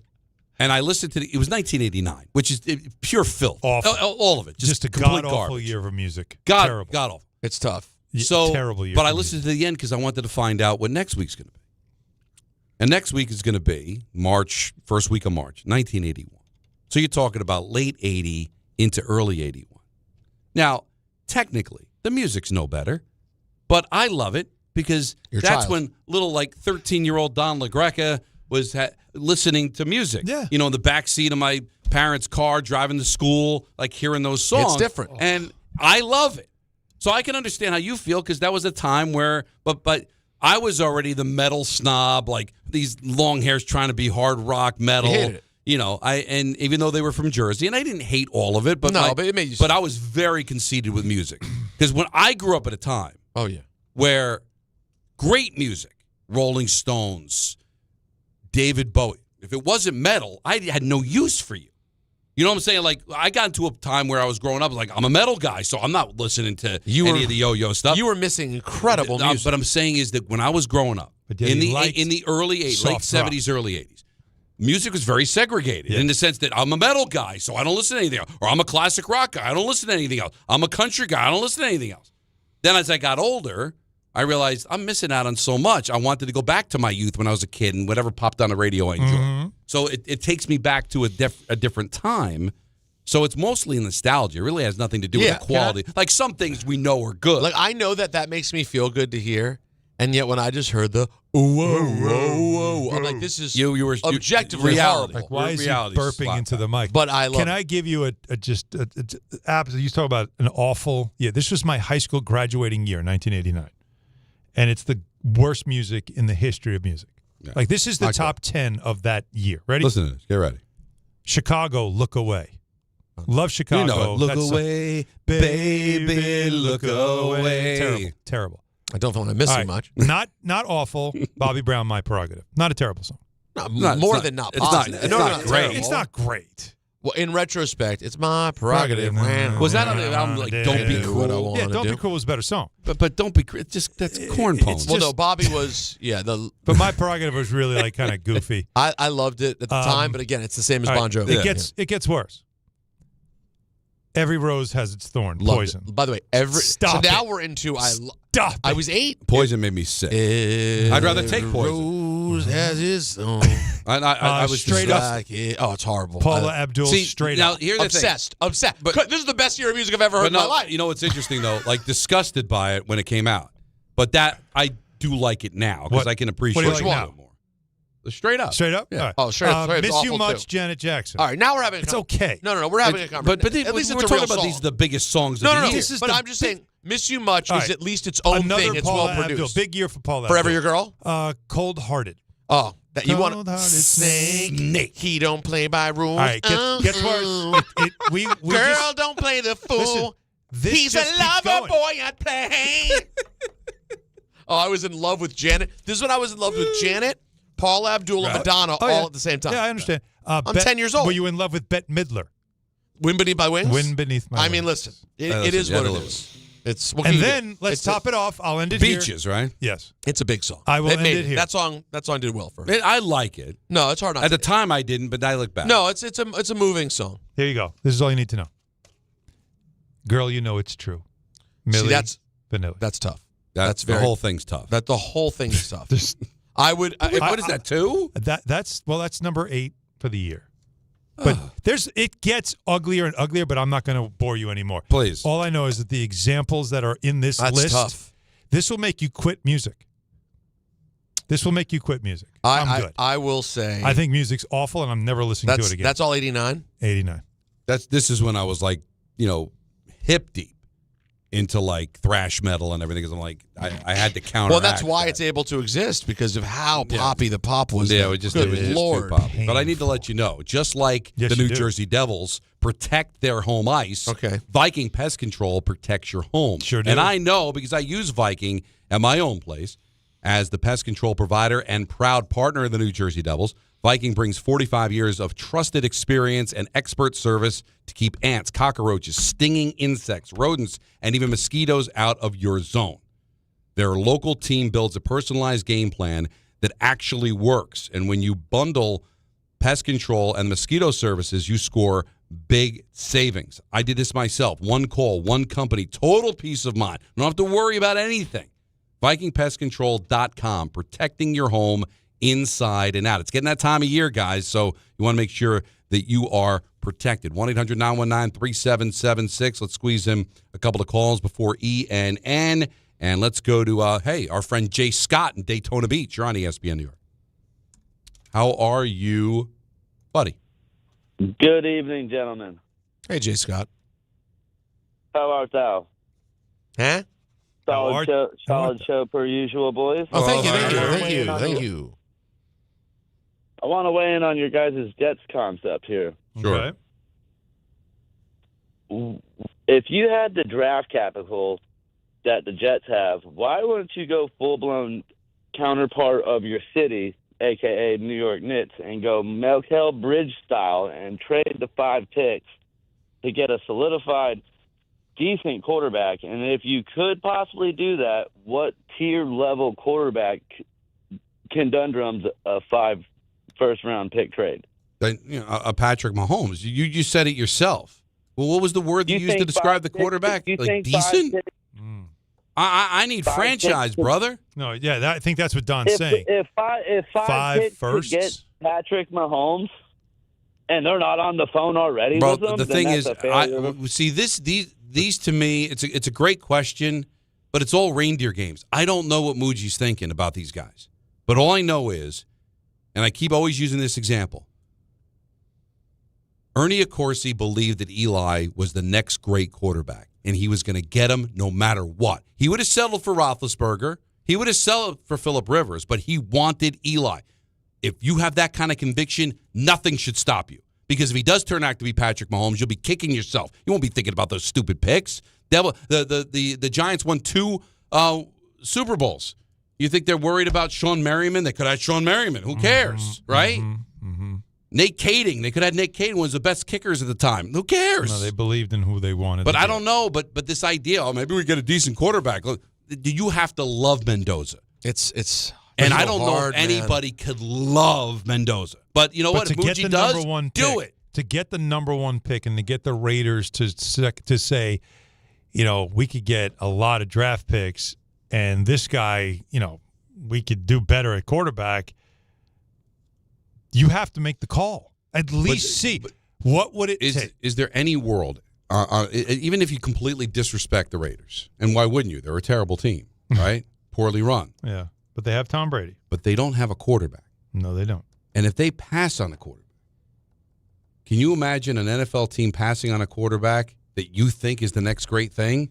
Or does everybody kind of collectively know this isn't? I think everybody knows. So if they have a quarterback, then that's a different story. Yeah, if this was Tennessee, you'd say, they like Cam. So, But really, one NFL team, you're going to pass, and another one has a complete 180 feeling on a quarterback? Yeah. I guess it's possible. But it is when you have like one poorly run organization and one well-run organization. But you've got but you do have 2 teams that one's poorly run and one we don't know yet, but history tells you probably not going to go well. All right, ENN's next on Hahn Rosenberg, ESPN New York. Empower. Pete's back on the links with all new golf clubs and hopefully less swearing. Dang, sliced it. He worked with Empower to help him get good at money so he can be a little bad. Heads up! Oof. Talent sold separately. Guy said these were slice-proof. At least he has money for lessons. Invest well, live a little. Start today at Empower.com. Out on the course, they're the PGA Tour's best players. But in the arena, they're prime time. And Season 2 of TGL presented by SoFi is back with lights, cameras, action. We're talking big moments, big personalities, big names in the stands, all on the big screen. Big-time matchups with shot clocks, hammer drops, timeouts, overtime, and playoffs. It's city versus city, squad versus squad. The sport just hits different under the lights. It's TGL presented by SoFi. Keep up. It's golf. Tune into every match. Only on ESPN.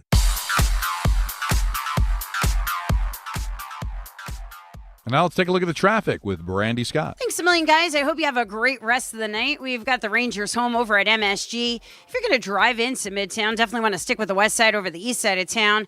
FDR just packed both up and down, moving between the Triborough and East Houston. Unrivaled basketball semifinals at the Barclays in Brooklyn tonight. Crawling on the BQE in both directions, heading over to Atlantic Avenue. And if you're using the westbound Grand Central in Queens to get onto the westbound BQE, traffic is at a standstill. A big pothole on that ramp. A car got stuck in it. Not moving at all there. Delays from Northern Boulevard and City Fields. Only easy ride to the outbound George Henry Hudson. Second choice southbound Deegan, just a bit slow from Fordham Road. Inbound George, stick with the lower deck. Upper level about a 15 to 20 minute ride. Outbound Lincoln and Ernie about 15 to 20. Outbound Hull not too bad, around 5 to 10. I'm Brandy Scott on 880 ESPN New York. Gold is now over $5,100 an ounce, and silver is at an all-time high. Now is the best time to cash in on your unused gold and silver by going to the Estates Roadshow. Gold and silver, old rings, chains, and even broken jewelry. Don't wait. Cash in while gold and silver are hot. 2 locations this week: Staten Island at the Hilton Garden Inn and Old Bridge at TMT Cash for Gold. Bring your gold, silver, coins, diamonds, and watches, even broken pieces, and get cash on the spot. The prices of gold and silver are at an all-time high, so there's never been a better time to sell. No appointments, no fees, no pressure. Just friendly, professional buyers with over 35 years in the business. Go to the Estates Roadshow Monday through Friday in Staten Island at the Hilton Garden Inn and Friday through Tuesday in Old Bridge at TMT Cash for Gold, the bright yellow building on Route 9 South. Get some cash in your hands today at the Estates Roadshow. For more info, follow Estates Roadshow on Facebook or go to tmtcashforgold.com. Cashback is not available on gas in New Jersey and Wisconsin. Hey, good morning. You're heading to the airport, right? Yep, thanks for checking. I like the car. How long have you been a rideshare driver? About 3 years now. I really enjoy it. Isn't it hard to make money these days with the price of gas being so high? Not for me. I use Upside, the free app that gives you cash back for every gallon of gas you buy. Wait a minute. Are you saying you actually get real money back when you get gas with the Upside app? Yep, I get real cash back every time I get gas. Does that actually add up to anything? I'll make around $200 to $300. Wow, that's serious extra cash. I'm downloading the Upside app now. Download the free Upside app now to earn real cash back every time you buy gas. Use promo code VAN for an extra 25 cents a gallon bonus on your first tank. You can cash out anytime right to your bank account, PayPal, or a gift card for Amazon and other brands. Just download the free Upside app and use promo code VAN for a 25 cents a gallon bonus on your first tank. That's code VAN. Hey, this is Mika Zibanejad. Hey, this is Adam Fox. Catch every Rangers game right here on 880 ESPN. WHSQ and WCBS-FM HD2, New York. This is an ENN Special Report. Now reporting... the very handsome Jewish man, Peter Rosenberg.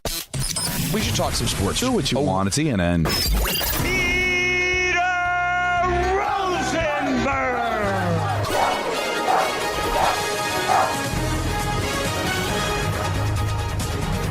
Hey everyone, how you doing? Good.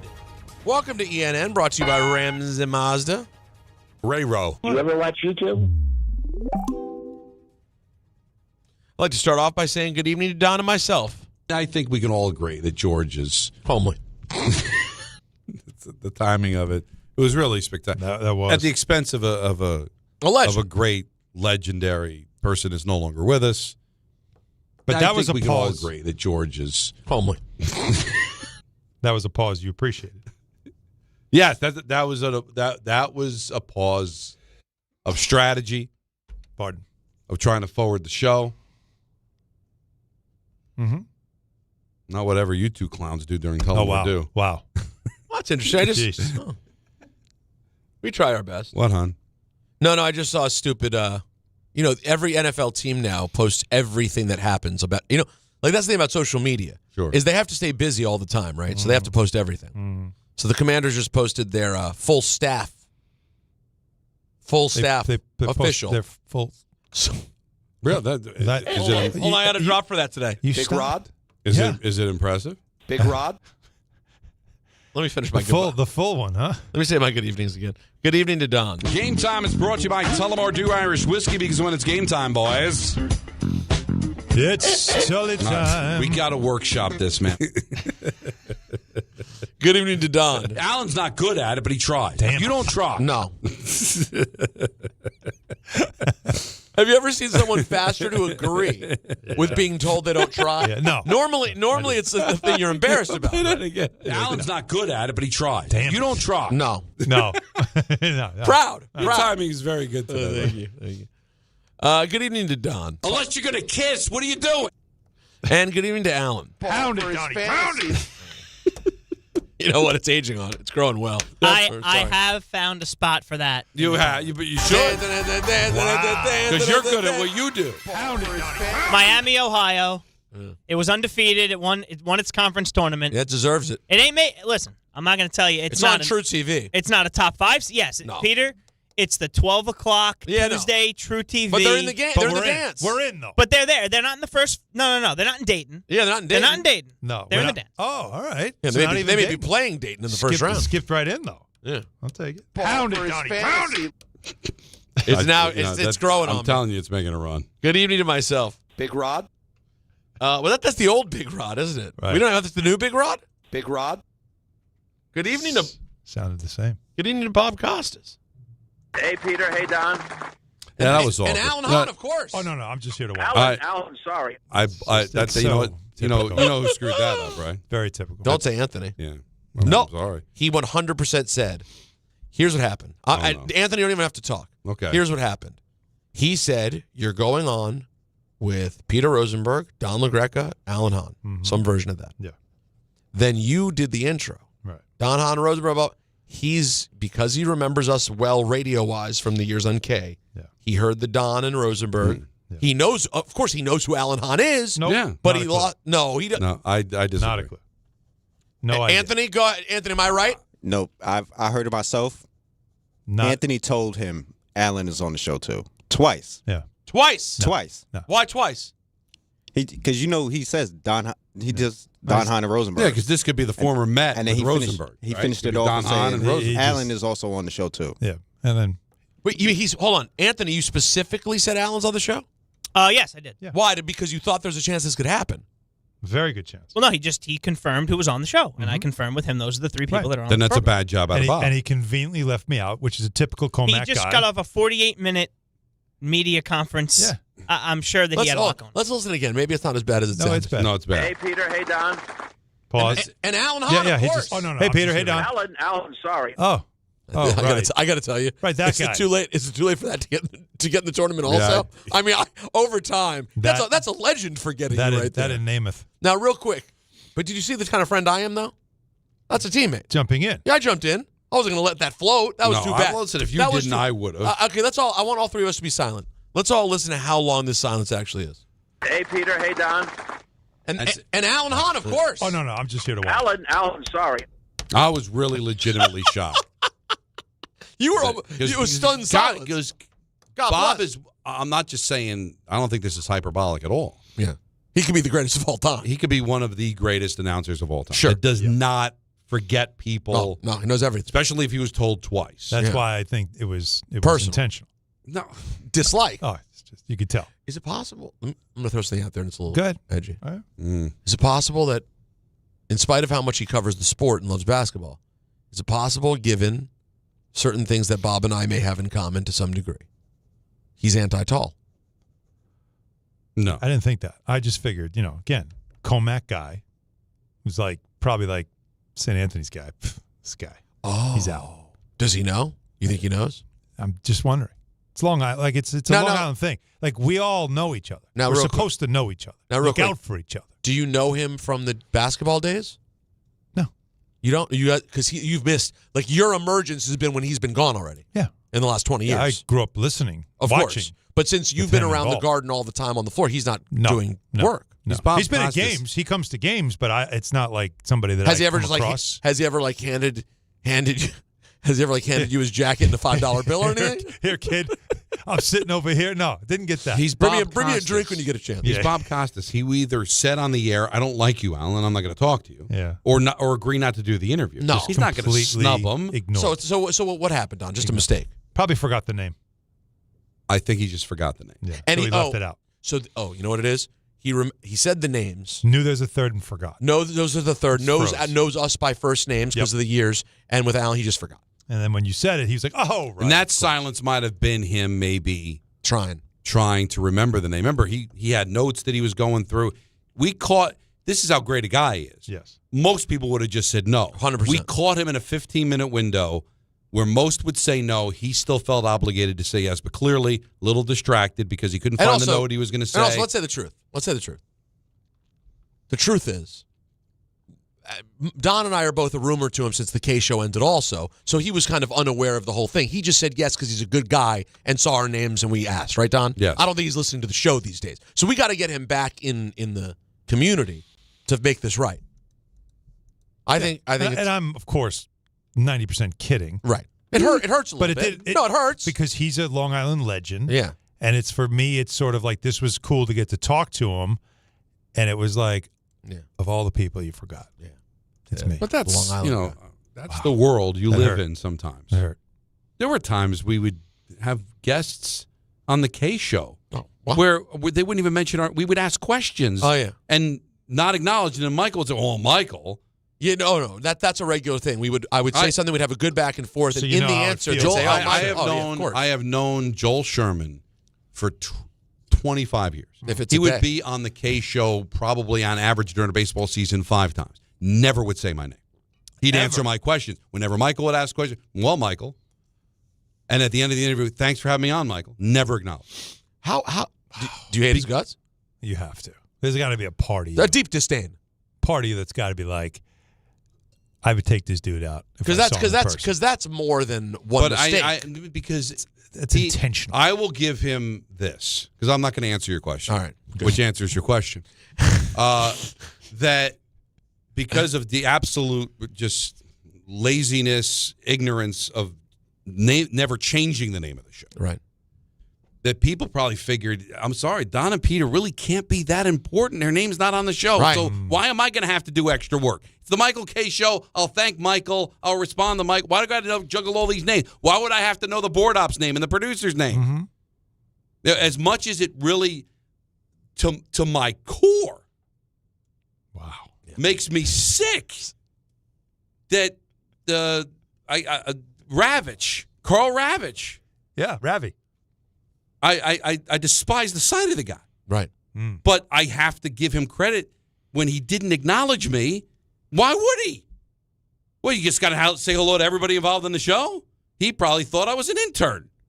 That Michael was nice enough, like a Make-A-Wish, to come on and ask a couple of questions during the interview because it's the Michael K. Show. And what years are we talking about with the Ravitch thing? Oh, it was 2009. I was reading books on the air. And by the way, in 2009, I'm pretty sure, based on what I've looked at in pictures, still Repug. So he's probably wondering, who is this repugnant figure? It bothered me because even if I am the producer or the board op or cleaning up, I stuck my hand out. You can shake it. I'm still a man. Bad guy, but I'm just saying I give him a little ounce of credit because it's like, who are all these people saying hello to me when it's the Michael K. Show? Yeah.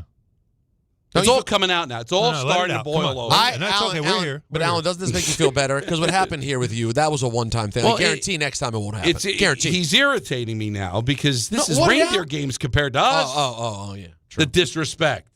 Yeah. John, Peter, thank you. Alan, I hope you make the team.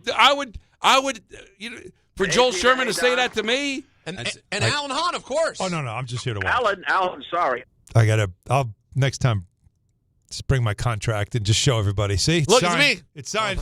I'm on the show. That's the other I thing, made too. it. He's God gave him a victory lap before he came out. Right. Well, that's why I like laughing at him because of the good looks. What? The height. Tall, Just good looking, exceptionally talented. Now oh my God, Bob Costas forgot.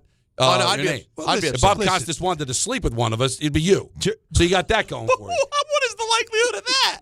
Very unlikely. That took a turn. But if it were to... that took a How turn. detailed is that in the doc? I think Mike mentioned it at the very top of the interview. Peter. Oh, that's Joel Sherman calling you me. Yeah, well, listen. I'm good. Even when Joel is very good at what he does, but you know what? Here, this will make you have feel no better. time for him. This will make you feel better. Rodney starts us off in Westchester. Big Rod. All right, folks. Let's get to it. We're only 14 minutes in. No, we're into it. This is the end. Emotional. So I told you guys the The commies put up their staff, and I went, I wonder if there'll be a random name that excites me. Well, you know what? It's your fault. The second time's my fault. Apparently, the staff wasn't that impressed. The whole staff. Wes Welker's on our staff. I thought it was random. How has he been coaching? He's an offensive assistant. Yeah. Is this his first gig? I like it. I don't remember him there last year. But has he done it elsewhere? I got to look that up. We have a lot of former players. William Gay. Sure. Daryl Tapp. Remember Daryl Tapp? No, I don't. Ken Norton Jr.? You remember that? Remember him. Sure. Wes Welker was a personnel analyst in 2025 for the Commanders. Before that, a wide receiver coach with the Dolphins for 3 years, a wide receiver coach with the Falcons for 2. How about That's a grind. He's like year 7 into the coach grind. Did you know? I didn't know any of that. No. Happy to have him. Welcome aboard. Yeah. Let's see how you do. Sounds like that's a good get. Maybe. So since we're covering all the big news today. This is big news. Did you guys see the Floyd Mayweather news today? Oh my God. It's sad. More? Didn't we already do this? No, see, that's what you think. You think we've already done it because you go, because he's fighting Pacquiao. Right. And then you go, wait, no, or is it that he's fighting Tyson? Tyson, right. That's that too. No. It's that he's also fighting a kickboxer named Mike Zambides in Athens, Greece. What? And by the sound of the name Mike Zambides, he's probably, I think he's Greek. Greek, yeah. And it's in Athens, Greece. So, yes, get this right. Floyd Mayweather, who just turned 47? No, it was 50s? 50? No, I think he's still in his 40s. 47? Last was 47. What was it? 49? His birthday was last week, remember? I think he's turning 49. I'm confident it's 49. You don't know. So, Floyd Mayweather, 49. Who just turned 49 years old and has been retired for, 6 years, whatever it is. Yeah. Now has 3 fights coming up in the next 6 months. Or not 8 months. It's Mike Tyson in April in the Congo. And again, that's going to be a clown show. That's not a real fight, right? That's a complete money grab. Zambides, though, is an actual fighter, a kickboxer, but is still an actual in his... Is he good? I don't know nothing about him. And then Manny Pacquiao in the Sphere. So the only question that everyone's asking on social media, and with good reason, is how much money does Floyd Mayweather owe people? Yeah. Because, this is crazy. He must owe like $30 million. Just a context. Zambides? Yeah. 45 years old. Oh. Retired 11 years ago. Oh, my God. What is going on? Well, so all 3 are old jabronis, respectfully. But Mike Tyson's no jabroni, but he's old. He's nicknamed Iron Mike. So he's only fighting old guys named Iron Mike. Well, just go right to the source. If you're going to fight, the greatest kickboxer of all time, you got to go from the movie, Jean-Claude Van Damme. Oh, I'd love to see that. And he see fits that. the age, right? I love what you're saying. I would pay to I would want to see that. I feel that that would be so. If you're going to do this, right? Couldn't you just do that? How old's Van Damme? 60 if he's a dad. Got to be 60 if he's a dad. But could he be John Dukes? Can we just what if? Could they fight in the igloo? Wait a minute. What if we did a blood 65. sport 65 type thing where it's just we're all in one location and a kickboxer comes out in one? You don't know who you fight. It could be a wrestler. There's a tournament. A tournament to the death. What now? Would you pay to watch that? I think we would. Over 3 days. You get 5 retired greats from various backgrounds trying not to die. Just trying not to die. Just knock them down 3 times. That's all you gotta do. I just know. I know he kickboxed, but I know Van Damme is an action movie star. That's right? correct. That too. Yeah. But if you go to his Wikipedia page, the first thing they do is just give you his history of kickboxing. His record, he was 18-1, 18 knockouts. And his amateur record was... That's JCVD. He was 44-4. He's also been married 1, 2, 3, 4, 5, 6 times. No. I think he's very underrated. I enjoy his I loved Van Damme, but what's he doing with the 6 marriages? You hate money? You just hate having money. Because, at a certain point, guys... Only 3 kids, too. So. Listen, I'm on my 2nd marriage, and I've always said this is it, right? We all do that. She's going nowhere. Yeah. You're stuck with me now, so I'm not doing this again. Right. Now, I've thought about this. If, God forbid, somehow it didn't work out, do I mean that? Would it really be the end? You do. I still think that even if I'd have a partner again, I would be like, hey, respectfully, it's just silly. It's just kind of silly at this point. Right. The third one is when it starts to get silly. The second one is we were young, I had to get myself together. My ex wasn't together. Both of us weren't together. Whatever it was. But now I'm an adult. I want to do it right. Mm-hmm. The third one, it's called, what do you do? The third one just becomes like, now we're just like, we're at Blockbuster. We're going to rent this for a week. We're going to bring it back, get another one. Right. I just wanted to do something. Yeah. 6? Skip intro. Skip intro. Yeah, I'm skipping intro. That's what you're doing when you jump to marriage. Yeah. Anyway, so Floyd, be interesting to see what happens. Yeah. Giannis is back, and I saw him on Saturday night. He was in Chicago at the Elimination Chamber. Of course he was. I didn't actually see him up close. You didn't? No, I thought you meant like ran into him. I didn't run into him. Get him on the show. I would have tried. Yeah. I would have said, Giannis, we'd love to have you in New York radio. Problem is that your Celtics are deciding that this game is not important to them. Oh, they said everybody? Jaylen Brown has an illness. Yep. Amos Keita is out because of rest. Because he was just so good yesterday. And he was very good yesterday. Tired. Back-to-back, no good. Don't want to play itis. So 2 key pieces here of their success recently will not be played. Little breakaroo. Yeah. So. Well, the Bucks did maintain while he was gone 8-7 during his absence. They had a good run. So not too bad. Trae Young, remember him? No. Is he still in the league? Who he played well, for? Do you consider the Wizards in the league? No. They are relegated. He's not in the league. Okay. But he will make his debut Thursday night against Utah. You throw out the record books. For the record. When they want to throw out the record books. When the Wiz and the Jazz get together, the Wizazz, if you will, that's when you throw the record books out. You throw the playbook out, too. He posted on Instagram a picture of him training in Wizards gear and wrote March 5th. Okay. It begins. And the Red Wings are introducing something exciting. A chicken tender Zamboni bucket. Okay. All right. They will be available at Little Caesars Arena during the game at Coop locations. This looks awesome. I got to tell you, look at this. Let me see. You telling me this bucket isn't a great way to sell some tendies and fries? Well, that's nice. I don't hate it. It's a nice little keepsake after it's done. That's the most important thing. Is that made of cardboard or is that like a plastic bucket type thing? It looks like plastic. All right. I don't hate it. With the Red Wings 100 logo on it. It's kind of cool. Guys, I really enjoyed being in the United Center this past weekend. The UC. Yeah, you texted. It really did. It felt like I was in old school, like an old school arena. Like, and I was in the Jordan. But the Last Dance. Last Dance. I almost said the Last Days. I'm thinking of the Onyx Sure. song or the Jordan Rules, the book. Right. No, the Last Dance. It felt like I just kept thinking of. I just like. Did you grab some dice to start? Playing crap somewhere. It should be noted, by the way. Oh. CM Punk back in the United Center. First time WWE has been there since we opened the building in 1994 with SummerSlam. Opened the building. And CM Punk from Chicago, one of the most recognizable Chicago figures, came out. Stop. Yes. To this. He came out to this. The place must have His been. theme song is Cult of Personality. So they played this as he walked through the arena. And then when he got to the curtain, they hit the... So, as they say, up for grabs? Oh, was the place up for grabs? As one person mistakenly says, it was up for grabs. Up for grabs. It was so cool. Such a phrase.